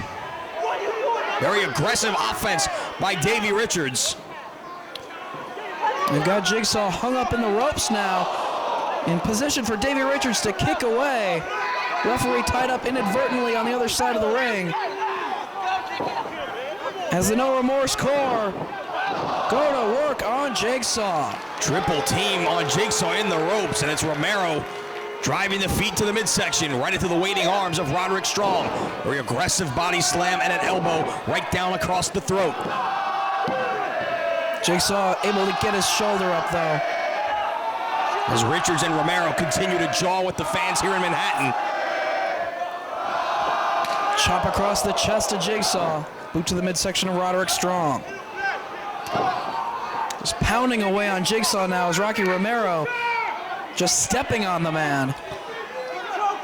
Strong and Romero holding him in position for Richards to drive another boot to the small of the back. So Evans and Ruckus can do nothing but look on in the corner as Jigsaw continues to be pummeled. Shoulder blocks to the midsection by Richards. Snap suplex takes him off his feet. Cover. Evans and Ruckus both in to break it up. And we heard for the longest time about how Jack Evans was going to form his own crew to help him in battle with the No Remorse core. And it was the former Generation Next stablemates doing battle at Manhattan Mayhem 2, where we saw him finally form that crew, and he's got a bunch of acrobatic wrestlers, high flyers, at his side here. Of course, Julius Smokes, their hype man, putting it all together. Yeah, Evans for the longest time had trouble finding anybody to come to his rescue, come to his aid. But it was Julius Smokes bringing in Ruckus to start it off, and then Jigsaw joining shortly thereafter, and now Jack Evans finally has some backup to do battle against the NRC. And 2 very exciting wrestlers at his side who can't take to the air. Delayed vertical suplex from Roderick Strong as they continue to do damage to Jigsaw, who really needs to tag out and get a fresh partner inside that ring. Small package. Great counter right there from Jigsaw, trying to inch his way to the corner, but Roderick comes crashing down across his back. Grabs hold of the feet, dragging him closer to his corner. Step over toe hold by Roderick. Grape finding that leg. And dragging the head of Jigsaw into position. Submission move here by Roderick. The legs, the head, and the arm trapped. Damage to multiple body parts and able to keep an eye on the opposite corner at the same time, but unable to stop Jack Evans from putting the boots to him. They're trying to come to the aid of his partner right there. Freed him from that hold, but now that's giving the No Remorse Corps the opportunity to do damage behind the referee's back, as the ref is more concerned about keeping Ruckus and Evans out on the apron. Smoke screaming that there was no tag. He's right, but it's gonna stand. Kick to the chest, and again by Richards, driving the boot right into the sternum of Jigsaw. Tag this time to Romero. Double team once again from the No Remorse Corps. Jigsaw sent off the ropes. Went for the double shot, but avoids the two men, but not that time. Kick to the midsection, kick to the hamstrings. Off the ropes they go. Stereo kicks don't connect with Jigsaw, but connect with each other. Jigsaw was able to duck. Enziguri upside the head of Richards, and there's the tag to Ruckus. Firing away on both Rocky Romero and Davey Richards. Leg lariat. Knee to the midsection, though, by Romero on Ruckus, who puts on the brakes. Sweeps the legs. Sweeps the legs of Strong. Senton onto his partner. Standing shooting star. Corkscrew press from Jack Evans to follow up. Cover. Davey Richards breaks it up. Richards with Ruckus, who holds on. Drives the neck of Richards down to the mat. In comes Rocky Romero, kicking away on Ruckus. Reversal by Ruckus. Romero sent to the corner. Ruckus with a head of steam. Handspring elbow in the corner, but Romero gets the knees up. DDT! Cover! Only two. Julius Smokes making sure that he kicked out, giving him that encouragement. Maybe the Tiger suplex coming up from Romero as Jack Evans kicks away on the side of the head of Rocky. Yeah, Ruckus was able to duck down and avoid his partner, who connected with Romero. Springboard elbow. Down across the chest again, cover. Strong breaks it up. Roderick Strong with Jack Evans. Gutbuster over the shoulder. Big boot! Turns him inside out. Jigsaw makes the save. Evans doing a complete 360. Jigsaw gets caught with a chin breaker. Elevated onto the shoulders of Roderick. Lands on his feet. Blocks the clothesline attempt. Drives the elbow to the jaw. Super kick right in the face. Cover! Roderick kicks out. Jigsaw looking to finish him off. Looking for the jig and tonic. Boot to the midsection by Davey Richards. Ducks the kick. Boot to the gut. Richards. DR driver. No. Going for the victory roll. Blocked. Richards on top for a near fall. And Richards just sat all his weight down on Jigsaw. And Zagiri right to the back of the head. German suplex with a bridge. Double stomp from Evans breaks it up. Jack Evans and Ruckus now. Handspring elbow from Evans. All the way over the top and to the outside. Ruckus. Rolling fisherman suplex into the sit-out powerbomb. Cover by Evans, broken up by Strong and Romero. To the midsection on Ruckus, he's pitched to the outside. Strong sent to the ropes, hangs on. Jigsaw sent out to the floor. Evans in the ring with Strong and Romero behind him. But it's Roderick and Evans going at it. Kick to the legs. Back heel kick from Evans. Elbow right there from Roderick Strong. Showing his power. Presses Jack Evans right into Rocky Romero's clutches. Big kick from Davey Richards. But Jigsaw makes the save. Rocky Romero with Jigsaw. Battle of overhand chops. Back and forth, exchanging shots. Knife edge chop from Jigsaw. Boot to the midsection by Romero. Jigsaw sent to the ropes. Hangs on. Elevates Romero, who crashes down to the floor. Japanese arm drag over the top on Richards. Both Jigsaw and Richards down on the floor now. Keep your eye on Ruckus as he's climbing to the top himself.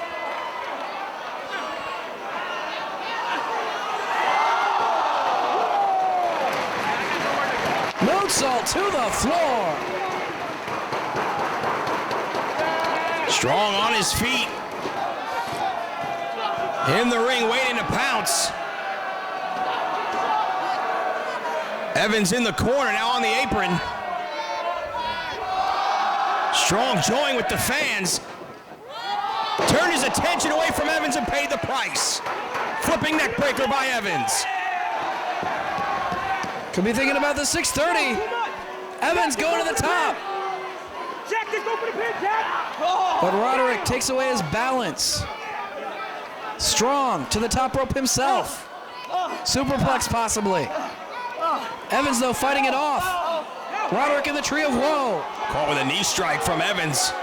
And another one right to the chest. Both knees crashing down on the chest of Roderick. Cover. Only two. Evans just waiting for the right moment. Hits the ropes. Handspring elbow. Takes him over the top and all the way to the floor. Quickly back into the ring goes Evans. We're going to take a chance here.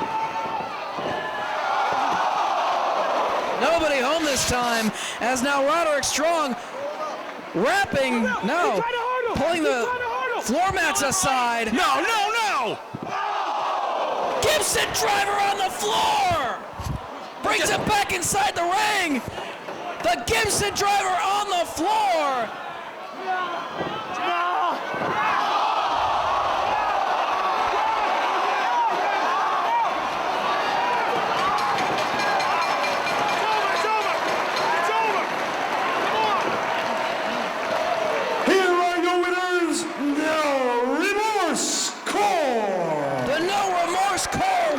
Chapter of the feud, but only after a Gibson driver on the floor. And you know that the Vulture Squad will be back for revenge.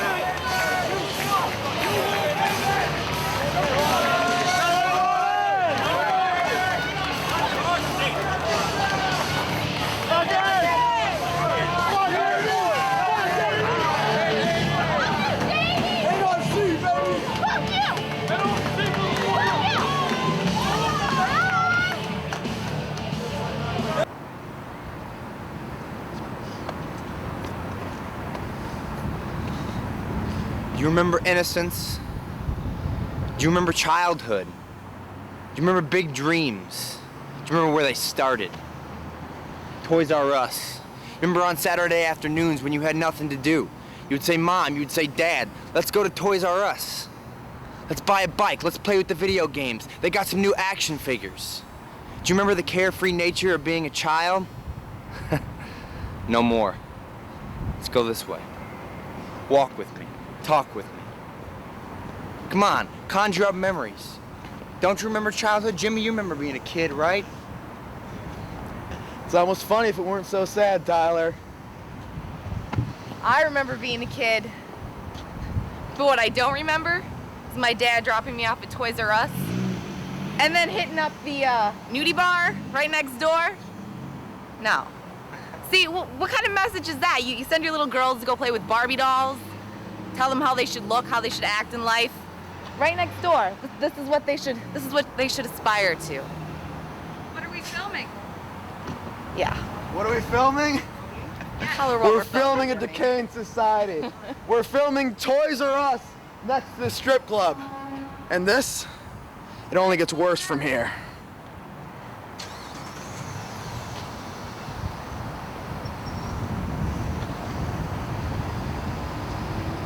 Nobody's interested in you, Bobby Cruz.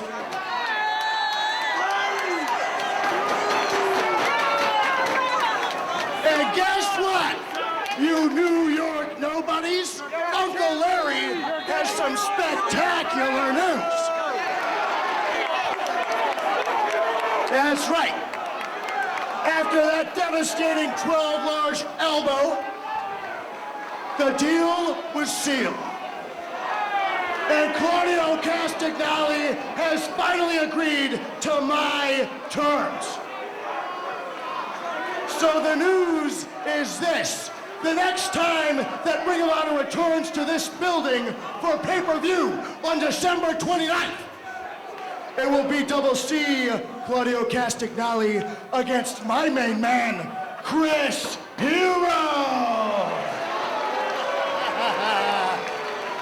That's right, baby. And you know, Hero, Daddy, this is the 1-year anniversary of what was to have been Claudio's final match. And Ring of Honor fans, I've got good news for you. Because this time it is going to be Claudio's final match. Because the terms that he has agreed to are that when my client Chris Hero defeats Double C in this ring, Claudio is done in Ring of Honor. So enjoy it while it lasts, you bums, because it ain't gonna last long.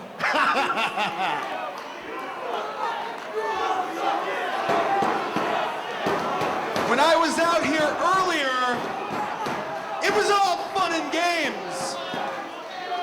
But you see, I am not the happiest wrestler in Ring of Honor. And the reason I'm not so happy is because I should be the Ring of Honor Heavyweight Champion.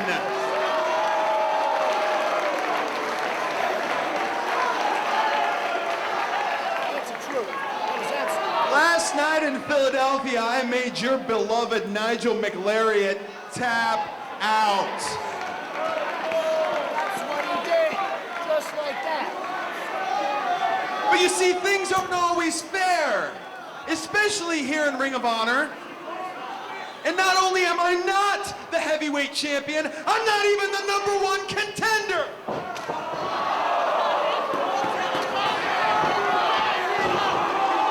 As you can see, I'm a bit perturbed.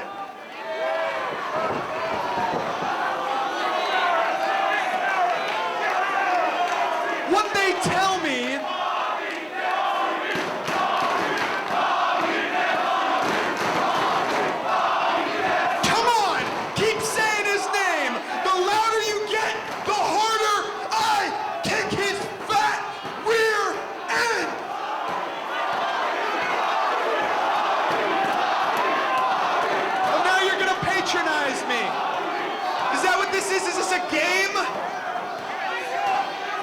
tell me is the #1 contender in Ring of Honor is not Bobby Dempsey, but a man by the name of Austin Aries.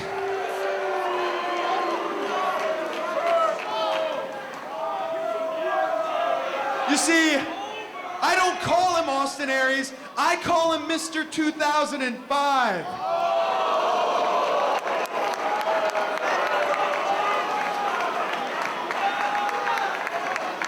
See, he used to be kind of a big deal, but now that you have the likes of Chris Hero in Ring of Honor, he's nothing. Austin Aries is, dare I say, the worst ever Ring of Honor champion. Even worse than Xavier.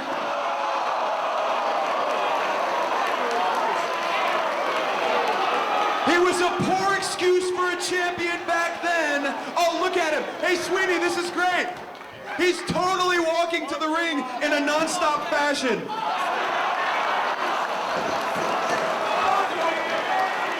Oh, what are you gonna do there, buddy? Fuck him up.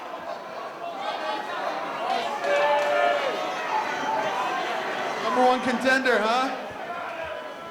I was sitting in the back and my ears started ringing because someone was talking a little crap about me. Let me tell you something to Chris Hero.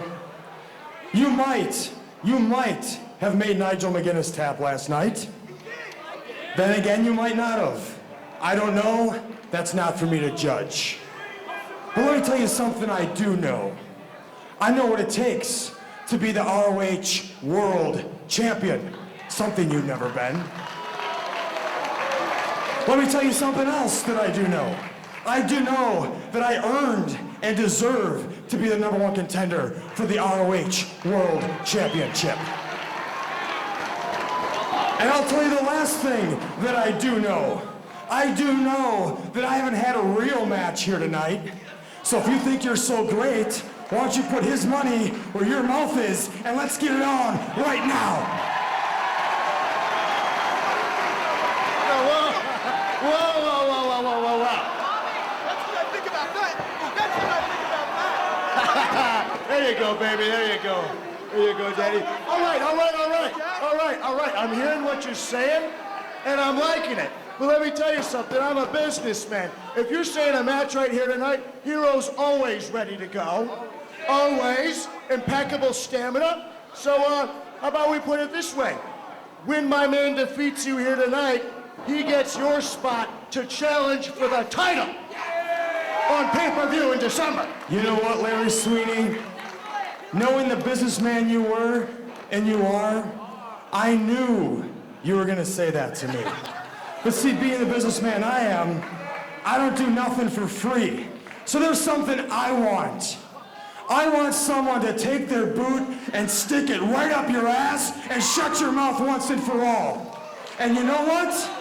There's not a better person I can think of than the most money-making man, the Say Hey Kid, Double C, Claudio Castagnoli. So I'll tell you what, if Chris Hero beats me tonight, he can have my main event spot at the pay-per-view. But when I beat Chris Hero here tonight, it's gonna be you and Double C, December 30th, final battle, Manhattan. Now what do you say to that?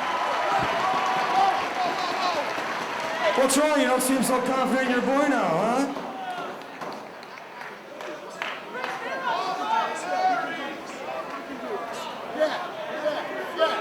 You want a deal? Yeah, you got a deal? You want a deal? Main event versus main event.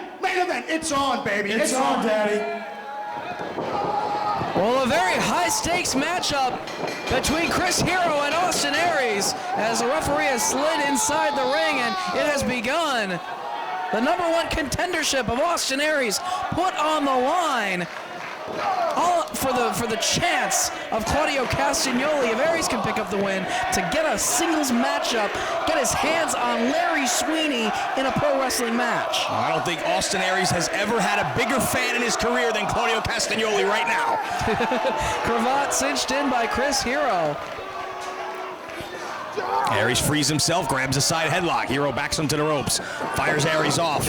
Shoulder tackle just backs Hero up but doesn't take him off his feet. Aries giving Hero the opportunity to hit the ropes and take him on. Lured him right into that trap though as Aries came charging. Driven right into the midsection of Chris Hero, escapes the head scissors and connects with the drop kick, as he is known to do. Lured him into another trap by letting him get the head scissors as well. Exactly. And out to the floor goes Hero to confer with management. Larry Sweeney trying to give him some air. Austin Aries inside the ring, ready to go. Shut up back there, give him some air. Some of the fans getting on the case of Larry Sweeney and Chris Hero. Hero getting a little adjustment out on the floor as well as Sarah Del Rey walks over to check on Chris Hero to make sure everything's okay. I wouldn't be surprised if Bobby Dempsey is too scared to get anywhere near Chris Hero. Oh, the way he gets yelled at and smacked. Oh, the way he gets treated, it wouldn't shock me. Hero taking his sweet time before getting back inside the ring, trying to set the pace himself. There you see Larry Sweeney with a few words for Bobby Dempsey, who seems content to stay by the side of Sarah Del Rey and out of harm's way. Hero talking to ring announcer Bobby Cruz. Ladies and gentlemen, Chris Hero is professionally requesting a do-over.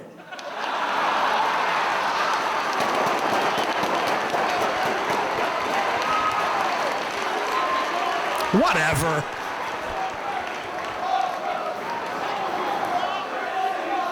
Aries just waiting. He's ready to go. As Hero slowly stepping through the ropes back inside the ring. Well, Chris Hero's tactics may get inside the head of some opponents, but Austin Aries has been an ROH World Champ. He's been a World Tag Team Champ. Chris Hero is not going to be able to get inside the head of Austin Aries. He's a very focused athlete. It's why he was able to win the 3-match series against Bryan Danielson to earn #1 contendership and to truly be able to call himself the ace of ROH. Into the hammerlock he goes on Hero. Into the side headlock. You mentioned being focused, and Austin Aries focusing now on a singles career here in ROH, wanting to devote himself to winning the ROH World title. Once again, disbanded the Resilience. Of course, Matt Cross out of ROH for 60 days after losing the fall in Edison, New Jersey in that tag team match. Had to leave Ring of Honor. Eric Stevens the same night injured by Davey Richards. He's out of action, so Austin Aries, seeing that he's going to have to go it alone, decided to disband the Resilience and focus on once again becoming the world champion. Yeah, he wants to be the first man in history to win the ROH World title for a second time. And it's very smart on his part to put all of his focus on his singles career on the championship belt. As right now, trying to maintain the bridge, keep his shoulders up off the canvas. Referee right on top of things. You can see Austin Aries maintaining that bridge as Hero kicks away at the leg to break it. Able to get the right shoulder up, though, as Hero contains the left arm in that top wrist lock. Now goes behind, right back around to the front. Wrenching down on the arm of Aries, back to his feet. Hero with a full arm dragon twist, grabs the head, right back to the side headlock. You see that towel that says Chris is awesome. What is he, a quarterback? He needs a towel down there now? He's a great athlete. He's a star athlete, man. Look at the jumping jacks. Hero off the ropes. Aries tries to sweep the legs, but Hero out to the floor. Back inside. Out to the floor. And he lost his towel. Well, Aries found it. No, I don't think he wants it back. Put the towel to use. I hope nobody in the crowd actually caught it. Wants that towel either. That is illegal. Sweeney wants it back. He would. He'd probably charge the kid for it. This is kind of disgusting. I think Chris Hero just realized that. Oh, he started in Dempsey's mouth. Poor Bobby Dempsey. That is disgusting. It's cruel. And disgusting. And disgusting. Well, try as he might, Chris Hero continues to try and get into the head of Austin Aries. Out he goes, back in he goes. Shoulder block from Aries. Snaps him down on the top rope. Slingshot sent out by Aries off the ropes. Drives the elbow down to the chest. Cover. Hero able to get the shoulder up at 2. Aries with Hero, drives the elbow across the back of the head. Working over that neck. Got Hero in the corner. Forearm shot from Aries, and again. Shortens up on the arm. Sends Hero into the buckle. Aries charges into the boot. Chris Hero now with momentum. Off the top rope, lands on his feet. Well, he had Austin Aries in trouble and instead decides to do his normal nonsense, running up and down the turnbuckles, and he paid the price. He's sent out to the floor. Austin Aries looking to take a chance. Chris Hero sacrifices Bobby Dempsey to save himself. And a big boot connects on Aries. The fact that he connected with Dempsey sort of caught him off guard. He turned around right into that boot. Sarah Del Rey checking on Bobby Dempsey, showing a little bit of compassion while Larry Sweeney encourages Hero on. Hero back to his feet with Aries. Drives him back first into the guardrail. Drags Aries by the hair. Head over heels into the barricade again. Goes Austin Aries. The #1 contendership on the line for Austin Aries here. as he is repeatedly sent into the steel now. More damage done on the floor from Chris Hero. Sarah Del Rey still showing some compassion for Dempsey out on the floor. She seems to be the only one in Sweet and Sour Incorporated that actually sort of feels sorry for him a little bit. Has a bit of a heart, a little bit of conscience. Fans letting Hero hear it. As he continues to stalk Austin Aries, kick to the top of the head. Cover. Aries kicks out at 1.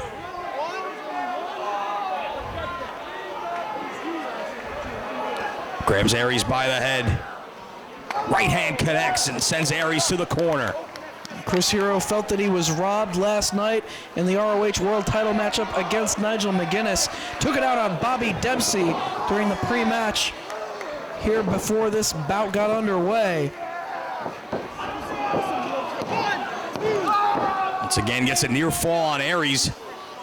2 count, Paul Turner right there. Aries gets the shoulder up. Heroes has the head and arm trapped of Austin Aries, who's trying to dig down here. Fans urging him back to his feet. Hero turns his body towards the midsection of Aries, sitting down on the leg, making it difficult for Aries to stand up, but elbows from Aries trying to free himself. Hero goes to the face, sets him in position, and stomping away on the eye. Nothing fancy about it, but it does a lot of damage to his opponent. As Chris Hero now with Aries. Looking for that big atomic drop. All the way across the ring and connects. Just the impact jarring all the way up the spine of Austin Aries. Another cocky cover by Hero. Once again, only a 1 count. Hero continues to stop away the midsection. This time hooks the leg and is able to get 2 before Aries gets the shoulder up.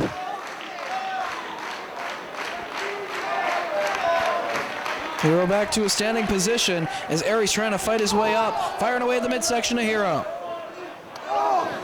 Overhand chop.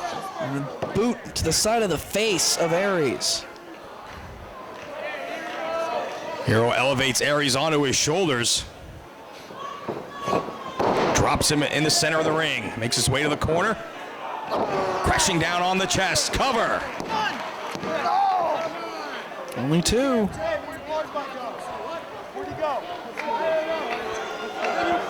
Aries taking an awful lot of punishment here. Needs to mount some sort of a comeback, or it's going to be Chris Hero getting a shot at the world title, and not Austin Aries. Hero taking a lot of time all the way to the top rope. He goes. Aries moves out of the way. Catches Aries. Cravat cinched in by Hero. But Aries counters out of it. Takes Hero down, and a running clothesline from Aries. Aries able to counter the cravat with the arm drag and then connect with the clothesline. Can he make it back to his feet as Hero struggles himself? Aries hanging onto the ropes as Hero's up to his feet. Avoids the chop. Overhand slaps from from Aries to the chest of Hero. Face first to the buckle he goes. And again. A little bit of a tour of the corners for the face of Chris Hero. Hero blocks the 4th one and goes to the eyes of Aries. Stop that momentum that Aries had been able to get. Went to pitch him out to the floor, but reversed by Aries. Hero trying to skin the cat. Turned his back on Aries. He got caught with a drop kick. Here comes Austin Aries.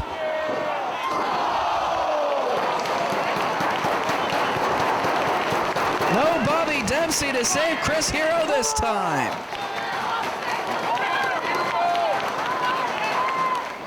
The back of Hero's head bouncing off the barricade as Aries pitches him under the bottom rope. Looks to continue the momentum. On the apron is Aries. Corkscrew press on the chest. Hooks the leg, but only gets 2.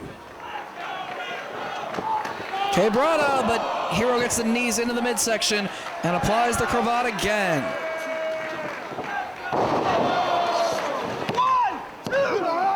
Aries gets his shoulder up. Hero a little bit frustrated. Now Aries needs to dig down deep right now and mount a series of offense here against Chris Hero. His opportunity to once again become the ROH World Champion is slipping through his fingers right here if he loses that #1 contendership. Sent to the corner, Hero charges, drives the knee into the back of Aries. Over the top he goes with momentum.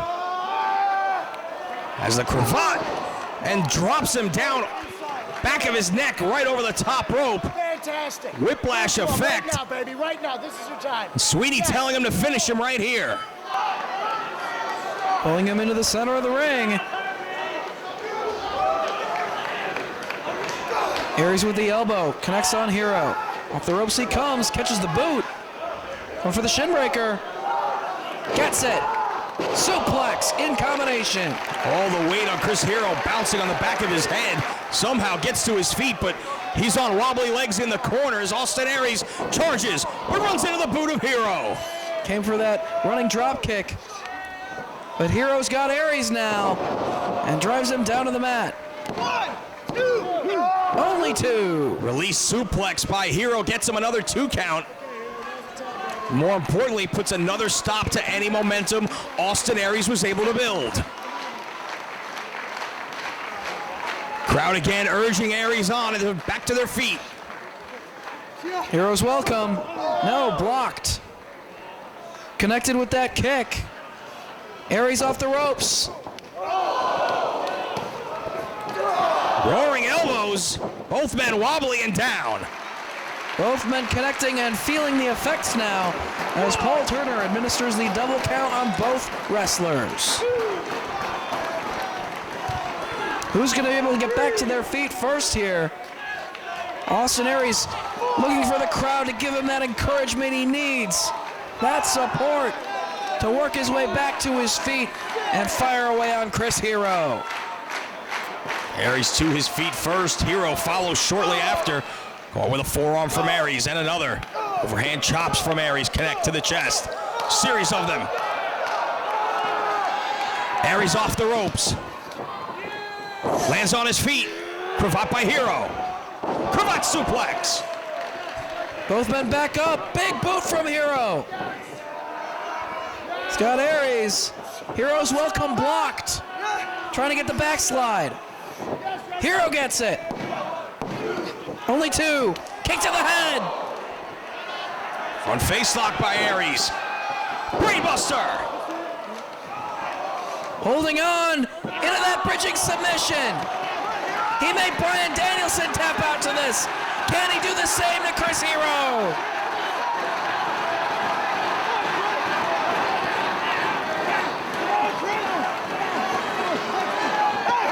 He's got it cinched. Sweeney was trying to grab Chris Hero, but Castagnoli out to save him. He was trying to pull Hero to the ropes. Claudio Castagnoli chasing Larry Sweeney to the locker room. Knee strikes now from Austin Aries to the top of the head of Chris Hero. Repeated knee strikes. And back to the submission. Hero taps. Here is your winner by submission, Austin Aries. Austin Aries is headed towards a world title shot. And Larry Sweeney is headed towards a match against Claudio Castagnoli.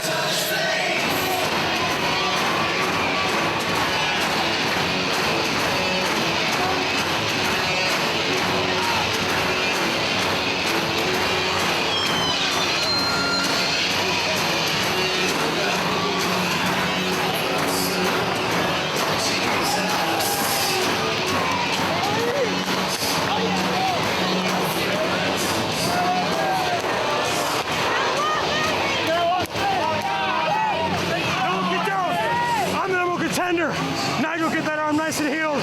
It's you and me. Pay-per-view, Manhattan.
The chairman of the Global Honor Crown Title Committee, Mr. Joe Higuchi.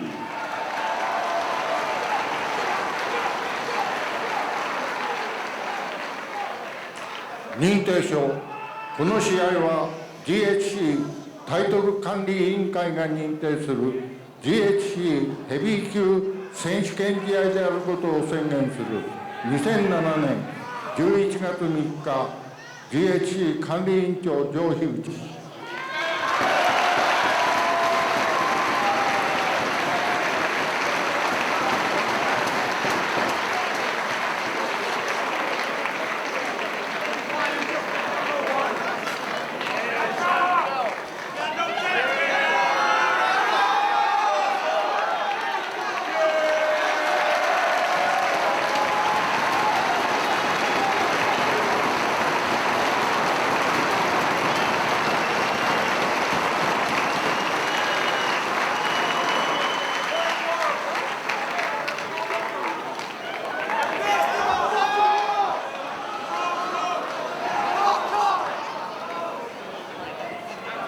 Introducing first to my right, the challenger, weighing 85 kilos, Kenta!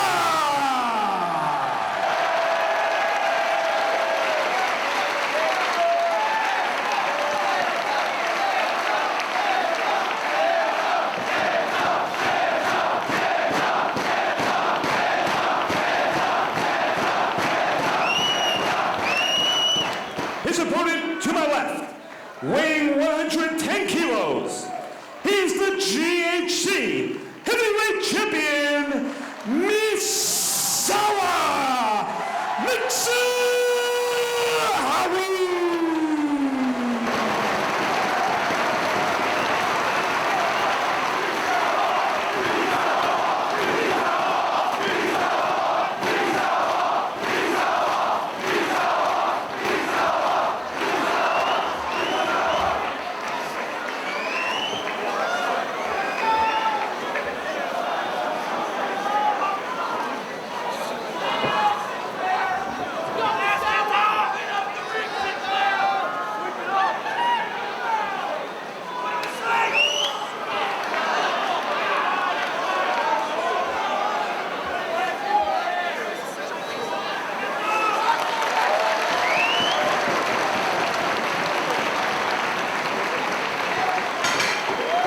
Mitsuharu Misawa follows the code of honor as he is ready to put the GHC Heavyweight Championship on the line here in ROH, here in Manhattan, against Kenta. The richest prize in pro wrestling Noah on the line here in Manhattan as the legendary Misawa, the Hall of Famer, takes on what many people feel is a future Hall of Famer in Kenta.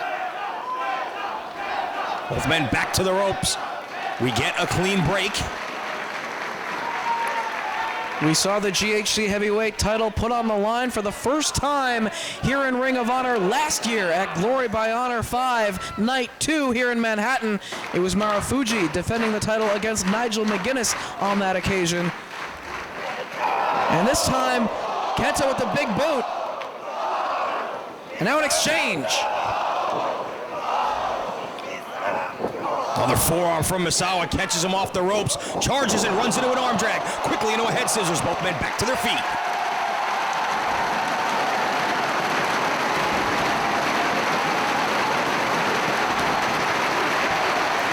These fans here in New York City showing their appreciation for the athleticism of both men and getting this rare opportunity to see a wrestler such as Mitsuharu Misawa live and in person.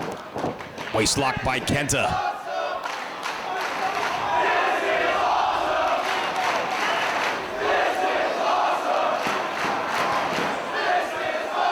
What an atmosphere here in Manhattan. This is truly the place to be. The Manhattan Center, New York City, the GHC title on the line. Kenta holding on to the wrist lock on Misawa. Working over that arm. Backing Misawa against the ropes, sends him off. Connects with the drop kick, takes Misawa off his feet. Only an ear fall, now trying to wear him down, grabbing the chin lock is Kenta. Kenta giving up a lot of size to Misawa, needs to utilize his quickness. And right now is doing a good job of eliminating the size disadvantage by keeping Misawa on the ground. This is a huge match that fans in Japan have waited for a long time to see. Once again, it's the first time since 2004 that Kenta and Misawa have done battle in a singles contest. Of course, that was early in Kenta's career. In the time since, he has truly developed into one of the best wrestlers on the planet. Very privileged to see this matchup take place, not only here in the United States, but here in Ring of Honor. Forearms from Kenta on the jaw, but one hard forearm from Misawa backs Kenta up and doubles him over. Clubbing blow to the back. Sends Kenta down to his knees. Front face lock by Misawa as Kenta backs him into the corner. We're witnessing a Budokan Hall level main event right here between these two athletes. Not a clean break from Kenta. Open hand slaps to the face of Misawa. And that just pissed him off. Solid forearm strike from Misawa. And again, takes Kenta off his feet. Misawa getting on Todd Sinclair about not getting a clean break in the corner. You better believe that Kenta wants that belt. This isn't just an exhibition between these two men here in the United States. It's all on the line. It's for the championship. Japanese media here all weekend covering this event, so it is going to be immediate news back in Japan should Kenta win the GHC title here tonight. Kenta struggling to get back to a standing position. Misawa measures him for the strike. Kenta back to the ropes, another forearm shot from Misawa. And again, Kenta staggered into the corner, but drives the boot to the midsection. Forearm of his own, and a series of kicks. That one right on the jaw takes Misawa off his feet. So many of these dedicated professional wrestling fans that follow Ring of Honor closely and have studied pro wrestling on a worldwide basis over the past several years, the past 20 years, have watched Misawa on videotapes, DVDs from Japan, and are now getting such a rare opportunity to watch him in action. Rare once-in-a-lifetime opportunity here. As Kenta flies and drives the knee to the back of the neck, sending Misawa crashing back into the ring. Took a big risk and it paid off. Kenta pulling Misawa back to his feet. Setting him off the ropes. Elbow connects with Misawa, staying up. Snapmare brings him down. And now locking in the head scissors right in the middle of the ring on Misawa. Once again trying to wear the larger man down, cut off his oxygen, make it difficult to breathe, and slow him down. You have to figure that the longer the match goes, the more it plays into Kenta's favor. Having such great conditioning and being the younger of the two athletes has more endurance. Well, of course, Misawa has the ring awareness and the knowledge of professional wrestling, that experience on his side. Trying to force the legs of Kenta up to free himself from the hold, but Kenta clamps back down on the head scissors. Misawa rolls to his stomach instead. And one more time over he goes, but this time able to make it to the ropes and force the break.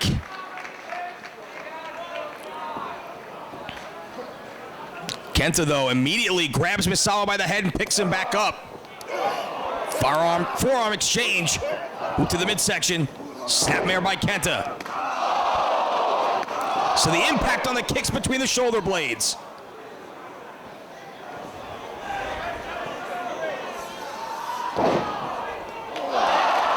Brings himself back inside the ring and kicking away at the head of Misawa. Well, the challenger certainly not at a loss for confidence here. Misawa able to kick out, and Kenta very quickly going right back to a chin lock to wear down his opponent. Trying to weaken the champion here as senior official Todd Sinclair checking on Misawa's condition. Kenta really leaning down into the hold too, forcing Misawa to carry his weight. Make it even more difficult for him to breathe in this position, really wrenching back. Sinclair right there checking Misawa's arm. Falls to the canvas once and twice. Misawa may be going out here. Oh, at the last second, able to get his arm up, but quickly into a cover goes Kenta for another 2 count. A smart move by Kenta, immediately trying to go for the pin when he realized Misawa was in a weakened condition. He's got him backed into the corner now. Misawa reverses the Irish whip. Kenta into the buckle. Gets the foot up. But a forearm strike from Misawa sends Kenta all the way down to the floor.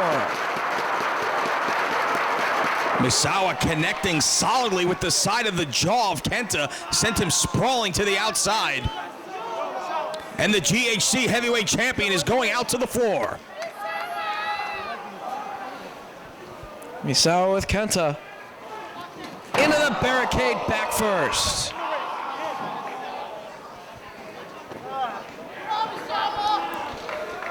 Also great to see the legendary Joe Higuchi here in attendance, making this a genuine, authentic GHC heavyweight championship matchup before the bout got underway. Kenta, though, struggling to make it back to his feet. Leaning against the apron. Rolling underneath the bottom rope, right into the waiting arms of Misawa. Leaping kicks to the chest. Take the challenger off his feet. Senton crashing down across the midsection. Cover. Only gets 2. Kenta, of course, known for the go to sleep, the fireman's carry into the knee strike to finish off his opponents. See, he's able to get Misawa in that position as he tries to become GHC heavyweight champion here tonight. Trying to wear down Kenta here is Misawa. He has the wrist bone. You can see the forearm right across the nose, making it very difficult for Kenta to breathe. Kenta's head turning to the side to alleviate a little bit of the pressure. But Misawa really clamping down as Kenta inching his way towards the ropes. Trying to force the break and able to make it to the ropes. Of course, Misawa known for the Tiger Driver as well as the Emerald Frozen to put away his opponents.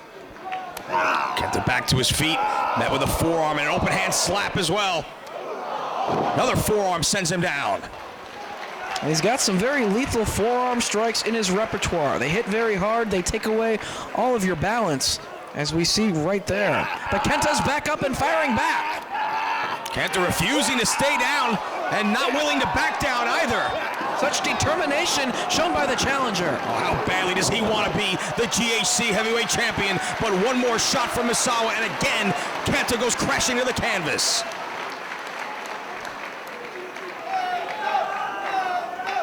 Kenta has made a huge impact in ROH over the course of the past 2 years. These fans have witnessed it along the way. Many of the fans here in Manhattan remember his match against Bryan Danielson last year at Glory by Honor. And now he's trying to pull it together and earn the championship here against a true legendary figure out of his home country of Japan. Brought back to his feet, set for the ride, reversal by Kenta. Misawa gets the knee up, runs out of the corner right into a power slam from Kenta. That took a lot of energy out of Kenta to even connect with that maneuver. Can't follow up with a cover right away. Double count administered, but Kenta's back to his feet. Misawa to a knee and to his feet as well now. Reversal of the Irish whip. Off the ropes goes Kenta. Leaping forearm connects with the top of the head of Misawa. Kenta getting a burst of energy here, kicking away at the chest and the legs. Combination from Kenta. Big boot takes Misawa off his feet. Hooks the leg, but only able to keep the shoulders down for 2.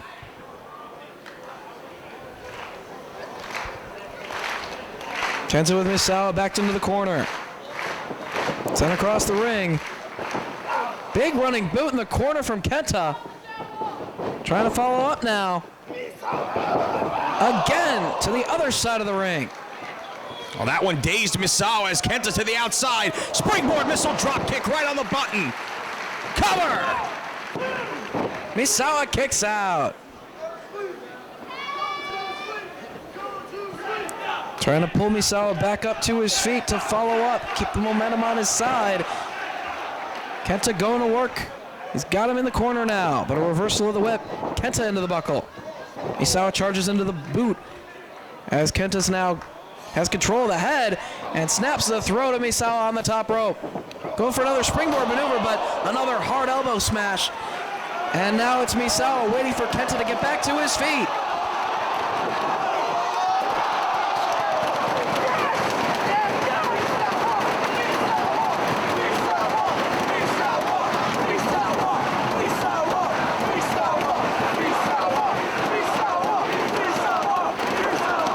That shows how important this match is to Misawa to be wrestling here in New York City and defending the championship around the world. Elbow suicida takes down Kenta on the floor. That's what legends are made of right there, Dave, as Misawa's back to his feet, as are the crowd here in Manhattan. They understand that they are witnessing something special here at the Manhattan Center. He's got to get Kenta back up off the floor, back inside the ring, and go for the victory.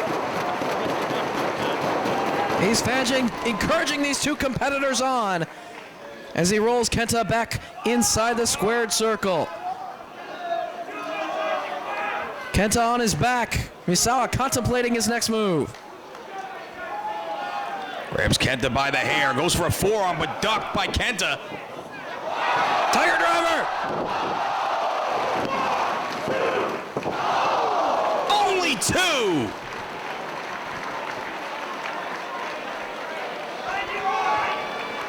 Kenta still down. Misawa has the challenger in a weakened position. He's pulling out all the stops here to try to leave New York City still the champion. Scoop and a slam by Misawa. Makes his way to the corner and now goes to the outside. Misawa could take a chance right here. Kenta's back up. Leaping boot in the corner connects. Kenta following Misawa up. On the second, Misawa on the top. Kenta following as well. Misawa trying to block. Tiger driver off the top. Forearm sends Kenta back down. He's back to his feet. Ran right into another forearm from Misawa. Kenta back up. Knee strike right to the chest of Misawa. That could definitely turn the tide of this match. This could be the beginning of the end for Misawa as Kenta waits for him to get back to his feet. Running knee strike from Kenta. Oh, Misawa looks out of it. Kenta back to his feet. Tiger suplex. Cover. No. Only 2. Misawa gets his shoulder up. Misawa is in a lot of trouble, and Kenta, he's going to try to hit the go to sleep on Misawa, trying to earn the GHC Heavyweight Championship. Can he put him away here? Elbows to the back, boot to the midsection. Series of strikes. Kick to the head. Forearm from Misawa. Going for the Tiger Driver again. Perhaps the butterfly suplex.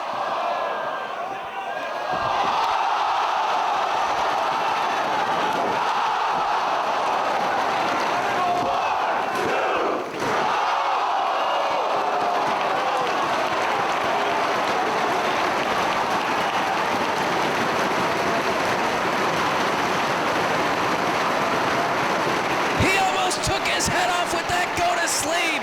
Kenta so close to becoming champion.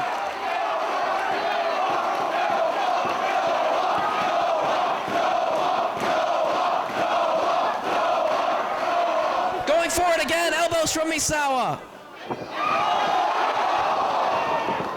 Big boot from Kenta, forearm from Misawa. He's got him up.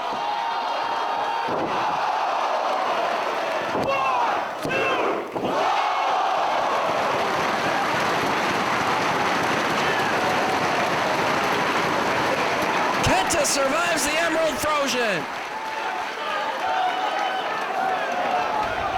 They're both pulling out all the stops for the GHC Heavyweight Championship.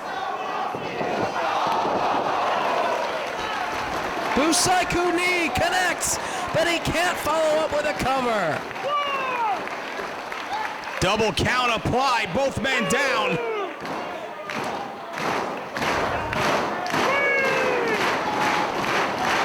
We're seeing a classic GHC heavyweight title match right here in Manhattan.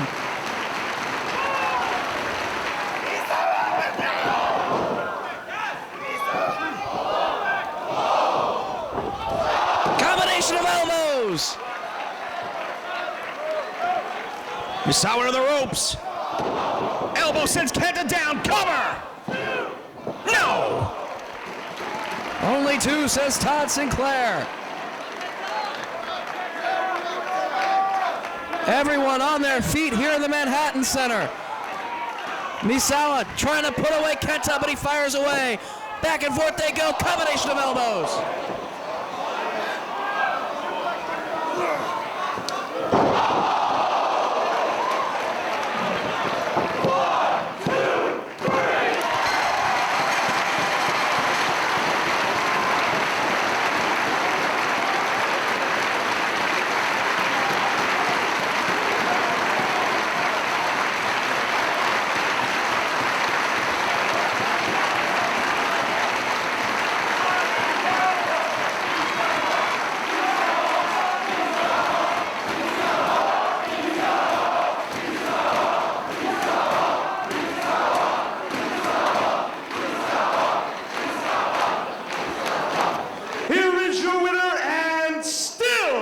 GHC Heavyweight Champion, Misawa.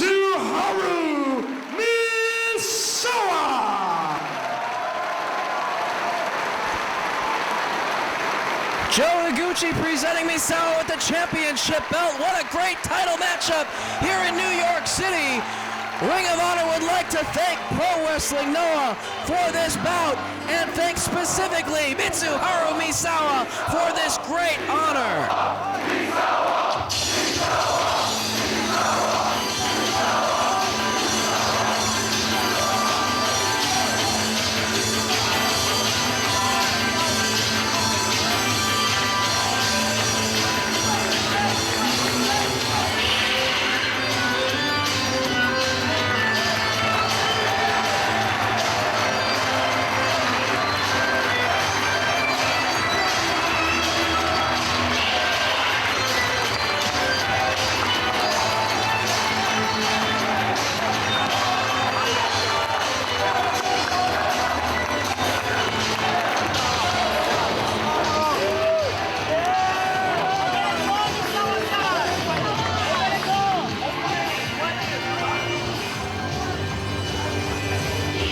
ROHWrestling.com, the only place you need to go for all wrestling merchandise all year round. Big sales and specials every week on t-shirts, hoodies, hats and scullies, books and figures, posters and programs, and of course, DVDs from Ring of Honor, WWE, TNA, FIP, Shimmer, Japan, Mexico, lots of independent promotions and more. Go to ROHWrestling.com or call 215-781-2500. The only place you need to go for all wrestling merchandise all year round. ROHWrestling.com.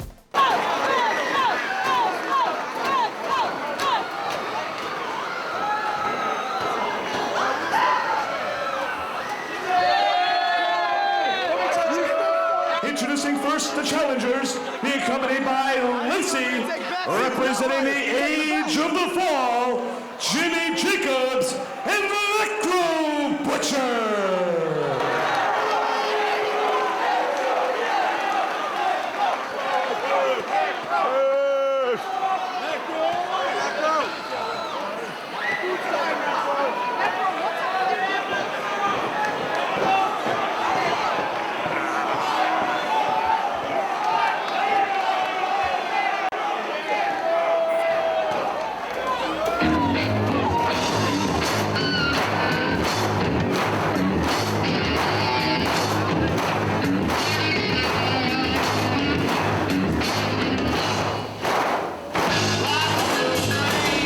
Introducing next, being accompanied by Daisy Hayes from Sydney, Fort Delaware, at a combined weight of 421 pounds. The titles are on the line once again, but this time it's no disqualification between Jay and Mark the Briscoes and the Age of the Fall, Jimmy Jacobs and the Necro Butcher. After what happened earlier tonight in that double DQ, the Briscoes wanted to get their hands on the Age of the Fall one more time. This time, no disqualification, and the belts are on the line. Working over the Necro Butcher in the corner, the Briscoes wearing him out. Jacobs from the outside pulls Necro out to the floor, trying to buy some time. But the Briscoes in the ring looking to take a chance.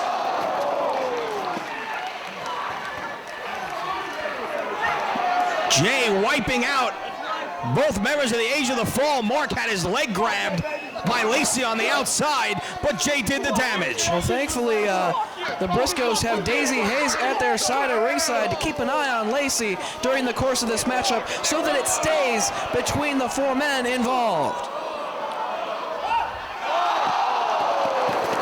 Shooting star press to the floor.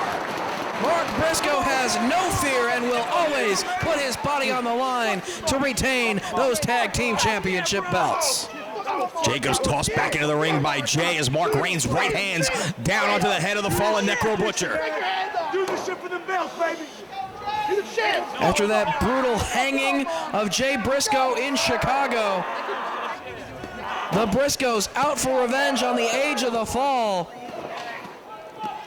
And of course, the Age of the Fall want the World Tag Team titles so they can spread the word of their movement, much like they've done on the internet.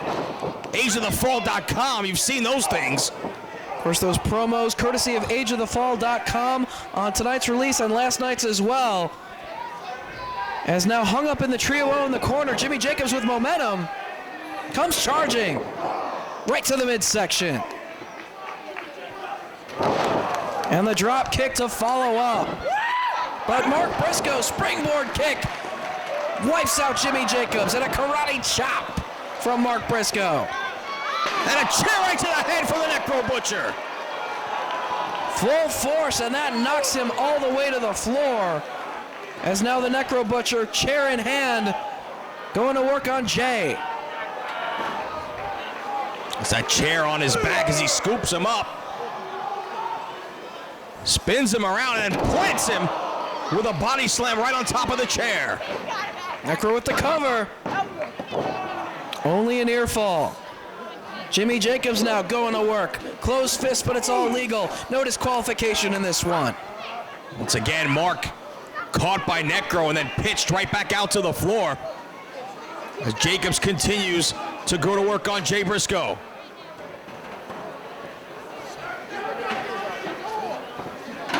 Jay sent out to the floor.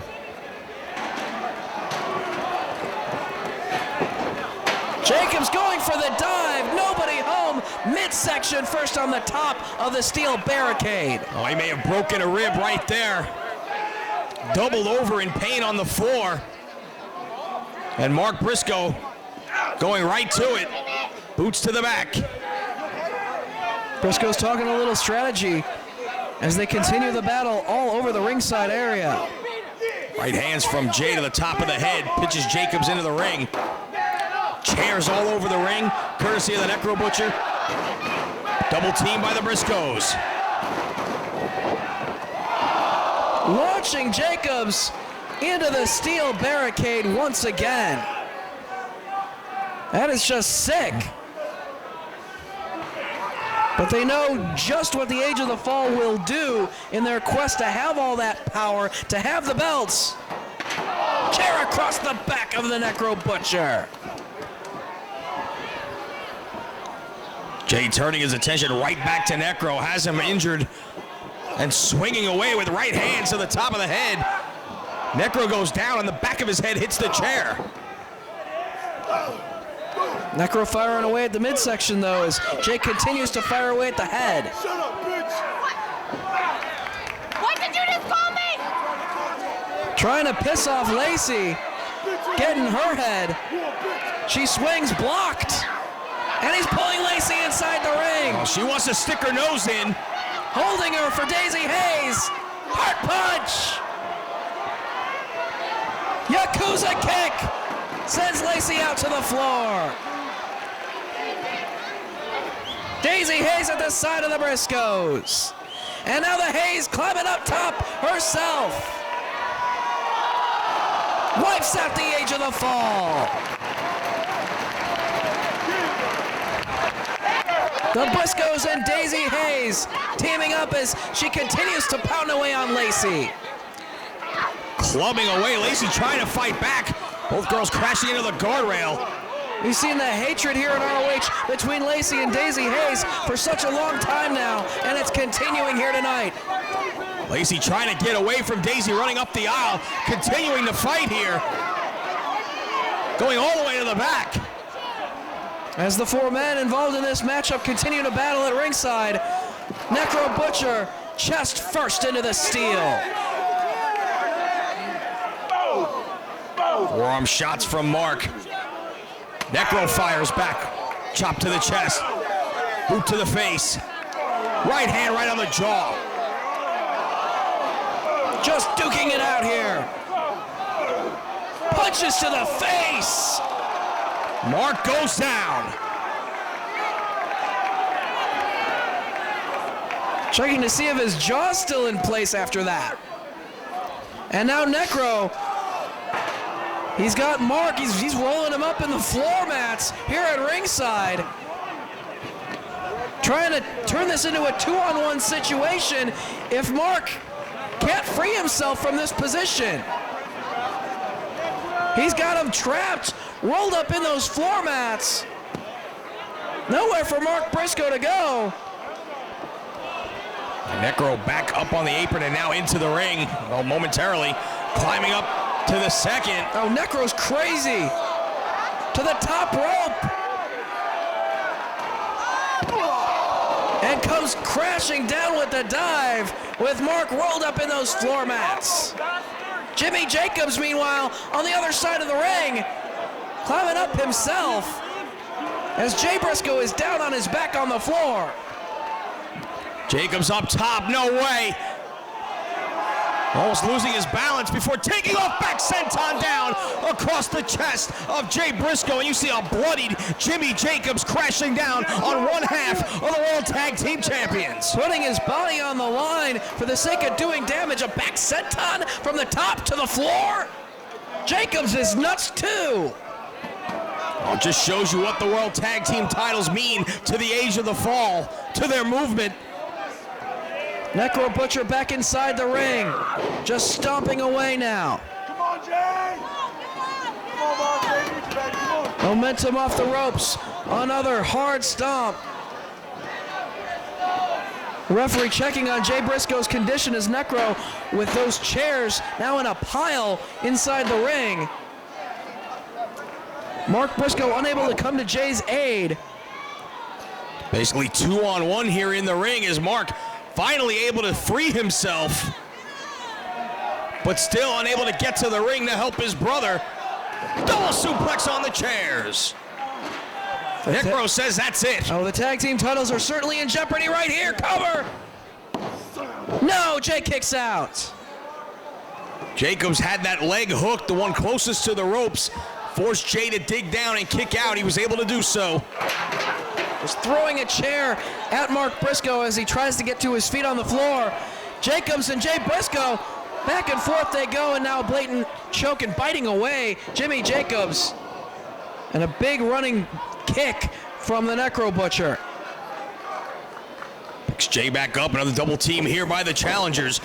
Jay sent to the corner. Irish whip. Necro charges with a clothesline in the corner. Jacobs waiting. Necro sends Jay out. Spear! Right in the center of the ring. Cover! Only two, he kicks out. And again, Necro keeping an eye on Mark Briscoe to make sure that he can't get inside the ring to come to his brother's aid. Fans chanting, man up, trying to urge the Briscoes on to another successful defense of the World Tag Team titles, but those belts are very much in jeopardy. Necro with his hand around the throat of Jay Briscoe. Choke slam on the chairs. Jimmy Jacobs now looking to follow up on Jay Briscoe. Into that guillotine choke. DDT into the choke, holding onto the head. This could be it. We can have new tag team champs right here. Jacobs has it locked in. Mark trying to fight his way into the ring. He does, and breaks it up. Karate chops from Mark Briscoe. Somersaulted over the back of Necro. Super kick sends Necro down. Jacobs sent to the floor. Mark Briscoe with the Necro Butcher. Ducks him overhead. Dropped him right down on the Explorer. Cover! Jacobs grabs hold of the foot and pulls him off of the Necro Butcher as he went for the cover. Continuing the battle on the floor now, Jimmy Jacobs and Mark Briscoe. Jay back to his feet, pounding away on Necro inside the ring. Jay now rearranging the chairs, sets one in position as Necro checking his teeth. Right hands to the top of the head from Jay Briscoe. Grabs the Necro Butcher, back to his feet. Forearm shot sends him to the ropes.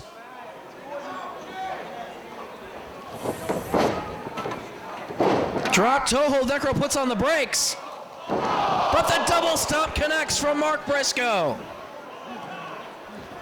Chair still in position here. What do the Briscoes have in mind for Necro?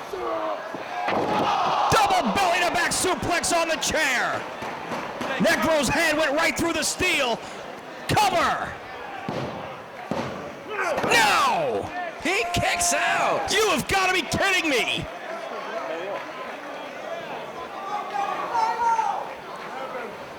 It looks like Mark Briscoe's set up a table.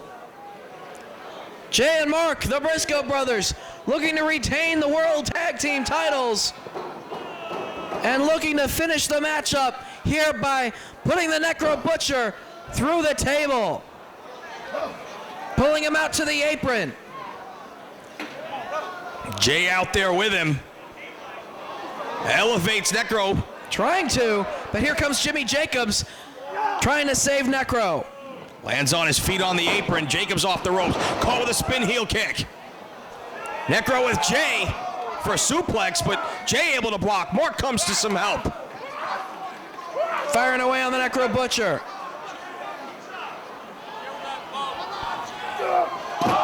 Suplex to the floor.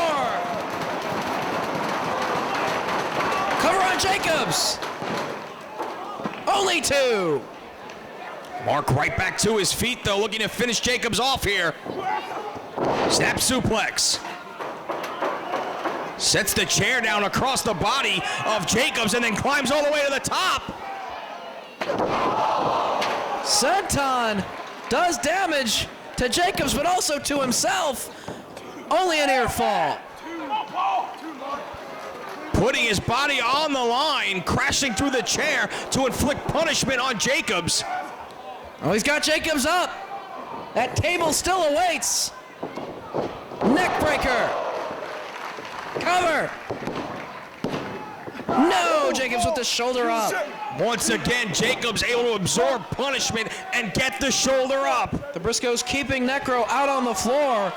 Every time he tries to climb up back inside the ring to help out Jacobs, he's kicked back down as the Briscoes focus on Jacobs. Jacobs up on the shoulders of Jay. Death Valley driver. Mark to the top. Moonsault across the chest. Cover. Necro breaks it up. Makes the save for Jimmy Jacobs. Which of these two teams will leave New York City with the belts? Chairs now being stacked in a pile by Mark Briscoe as Jay sends Necro out to the floor once again. They've got Jimmy Jacobs inside the ring and a pile of chairs. Looking to finish him off here with another double team.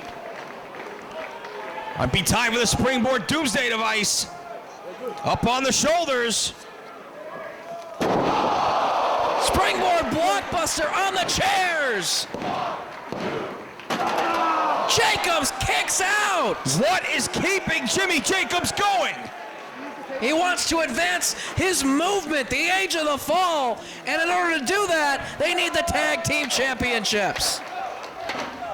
Chair set up in the center of the ring here. Will the chair be what finishes off Jacobs or the Necro Butcher? Jay Driller through the chair perhaps as Necro comes to the aid of Jacobs with a big right hand to the side of the face. Necro with Jay Briscoe now. Clutch first on the chair, but it's legal, no DQ. Big kick to the side of the face. DDT. Did you see the blood come flying out of the mouth of Jay Briscoe after that kick? 2 count broken up by Mark. Now all 4 of these men putting their body on the line and shedding their own blood for the sake of becoming or retaining the ROH World Tag Team Championships. Waistlock by Mark. Necro hanging onto the ropes. Low blow, kicked him downstairs. Doubled him up and sent him into the corner. Knife edge chop and a right hand right to the face. Series of strikes by the Necro Butcher. Turns those chairs back to back. Oh no, oh no! He just broke his back! Broken up by Jay Briscoe! Diving in to make the save. We almost had new tag team champions there. Jay at the last split second able to come to Mark's aid. Did you see Mark's back just fold over those chairs? You're not supposed to bend like that. Necro dragged back to his feet by Jay Briscoe now. Elevated to the top. Jimmy Jacobs eats the drop kick as Jay Briscoe and the Necro Butcher continue to battle. Chair set up by Jay Briscoe. Right hands thrown by Jay, connecting to the head of the Necro Butcher. Double team from the Briscoes. On Necro in the corner. Rights and lefts from the World Tag Team Champions, peppering the Necro Butcher, who is poised up top.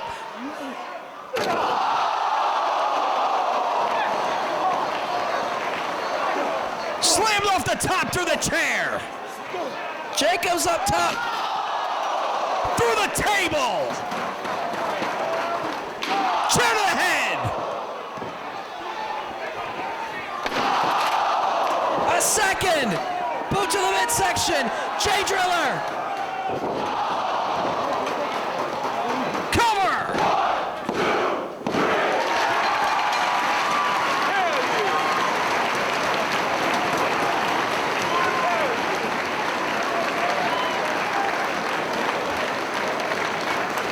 Here are your winners and still Ring of Honor World Tag Team Champions, the Briscoes. The Briscoes gain a measure of revenge on the Age of the Fall and retain the World Tag Team titles.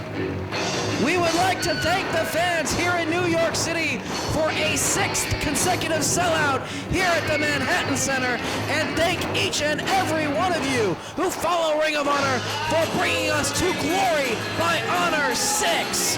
Thank you for joining us.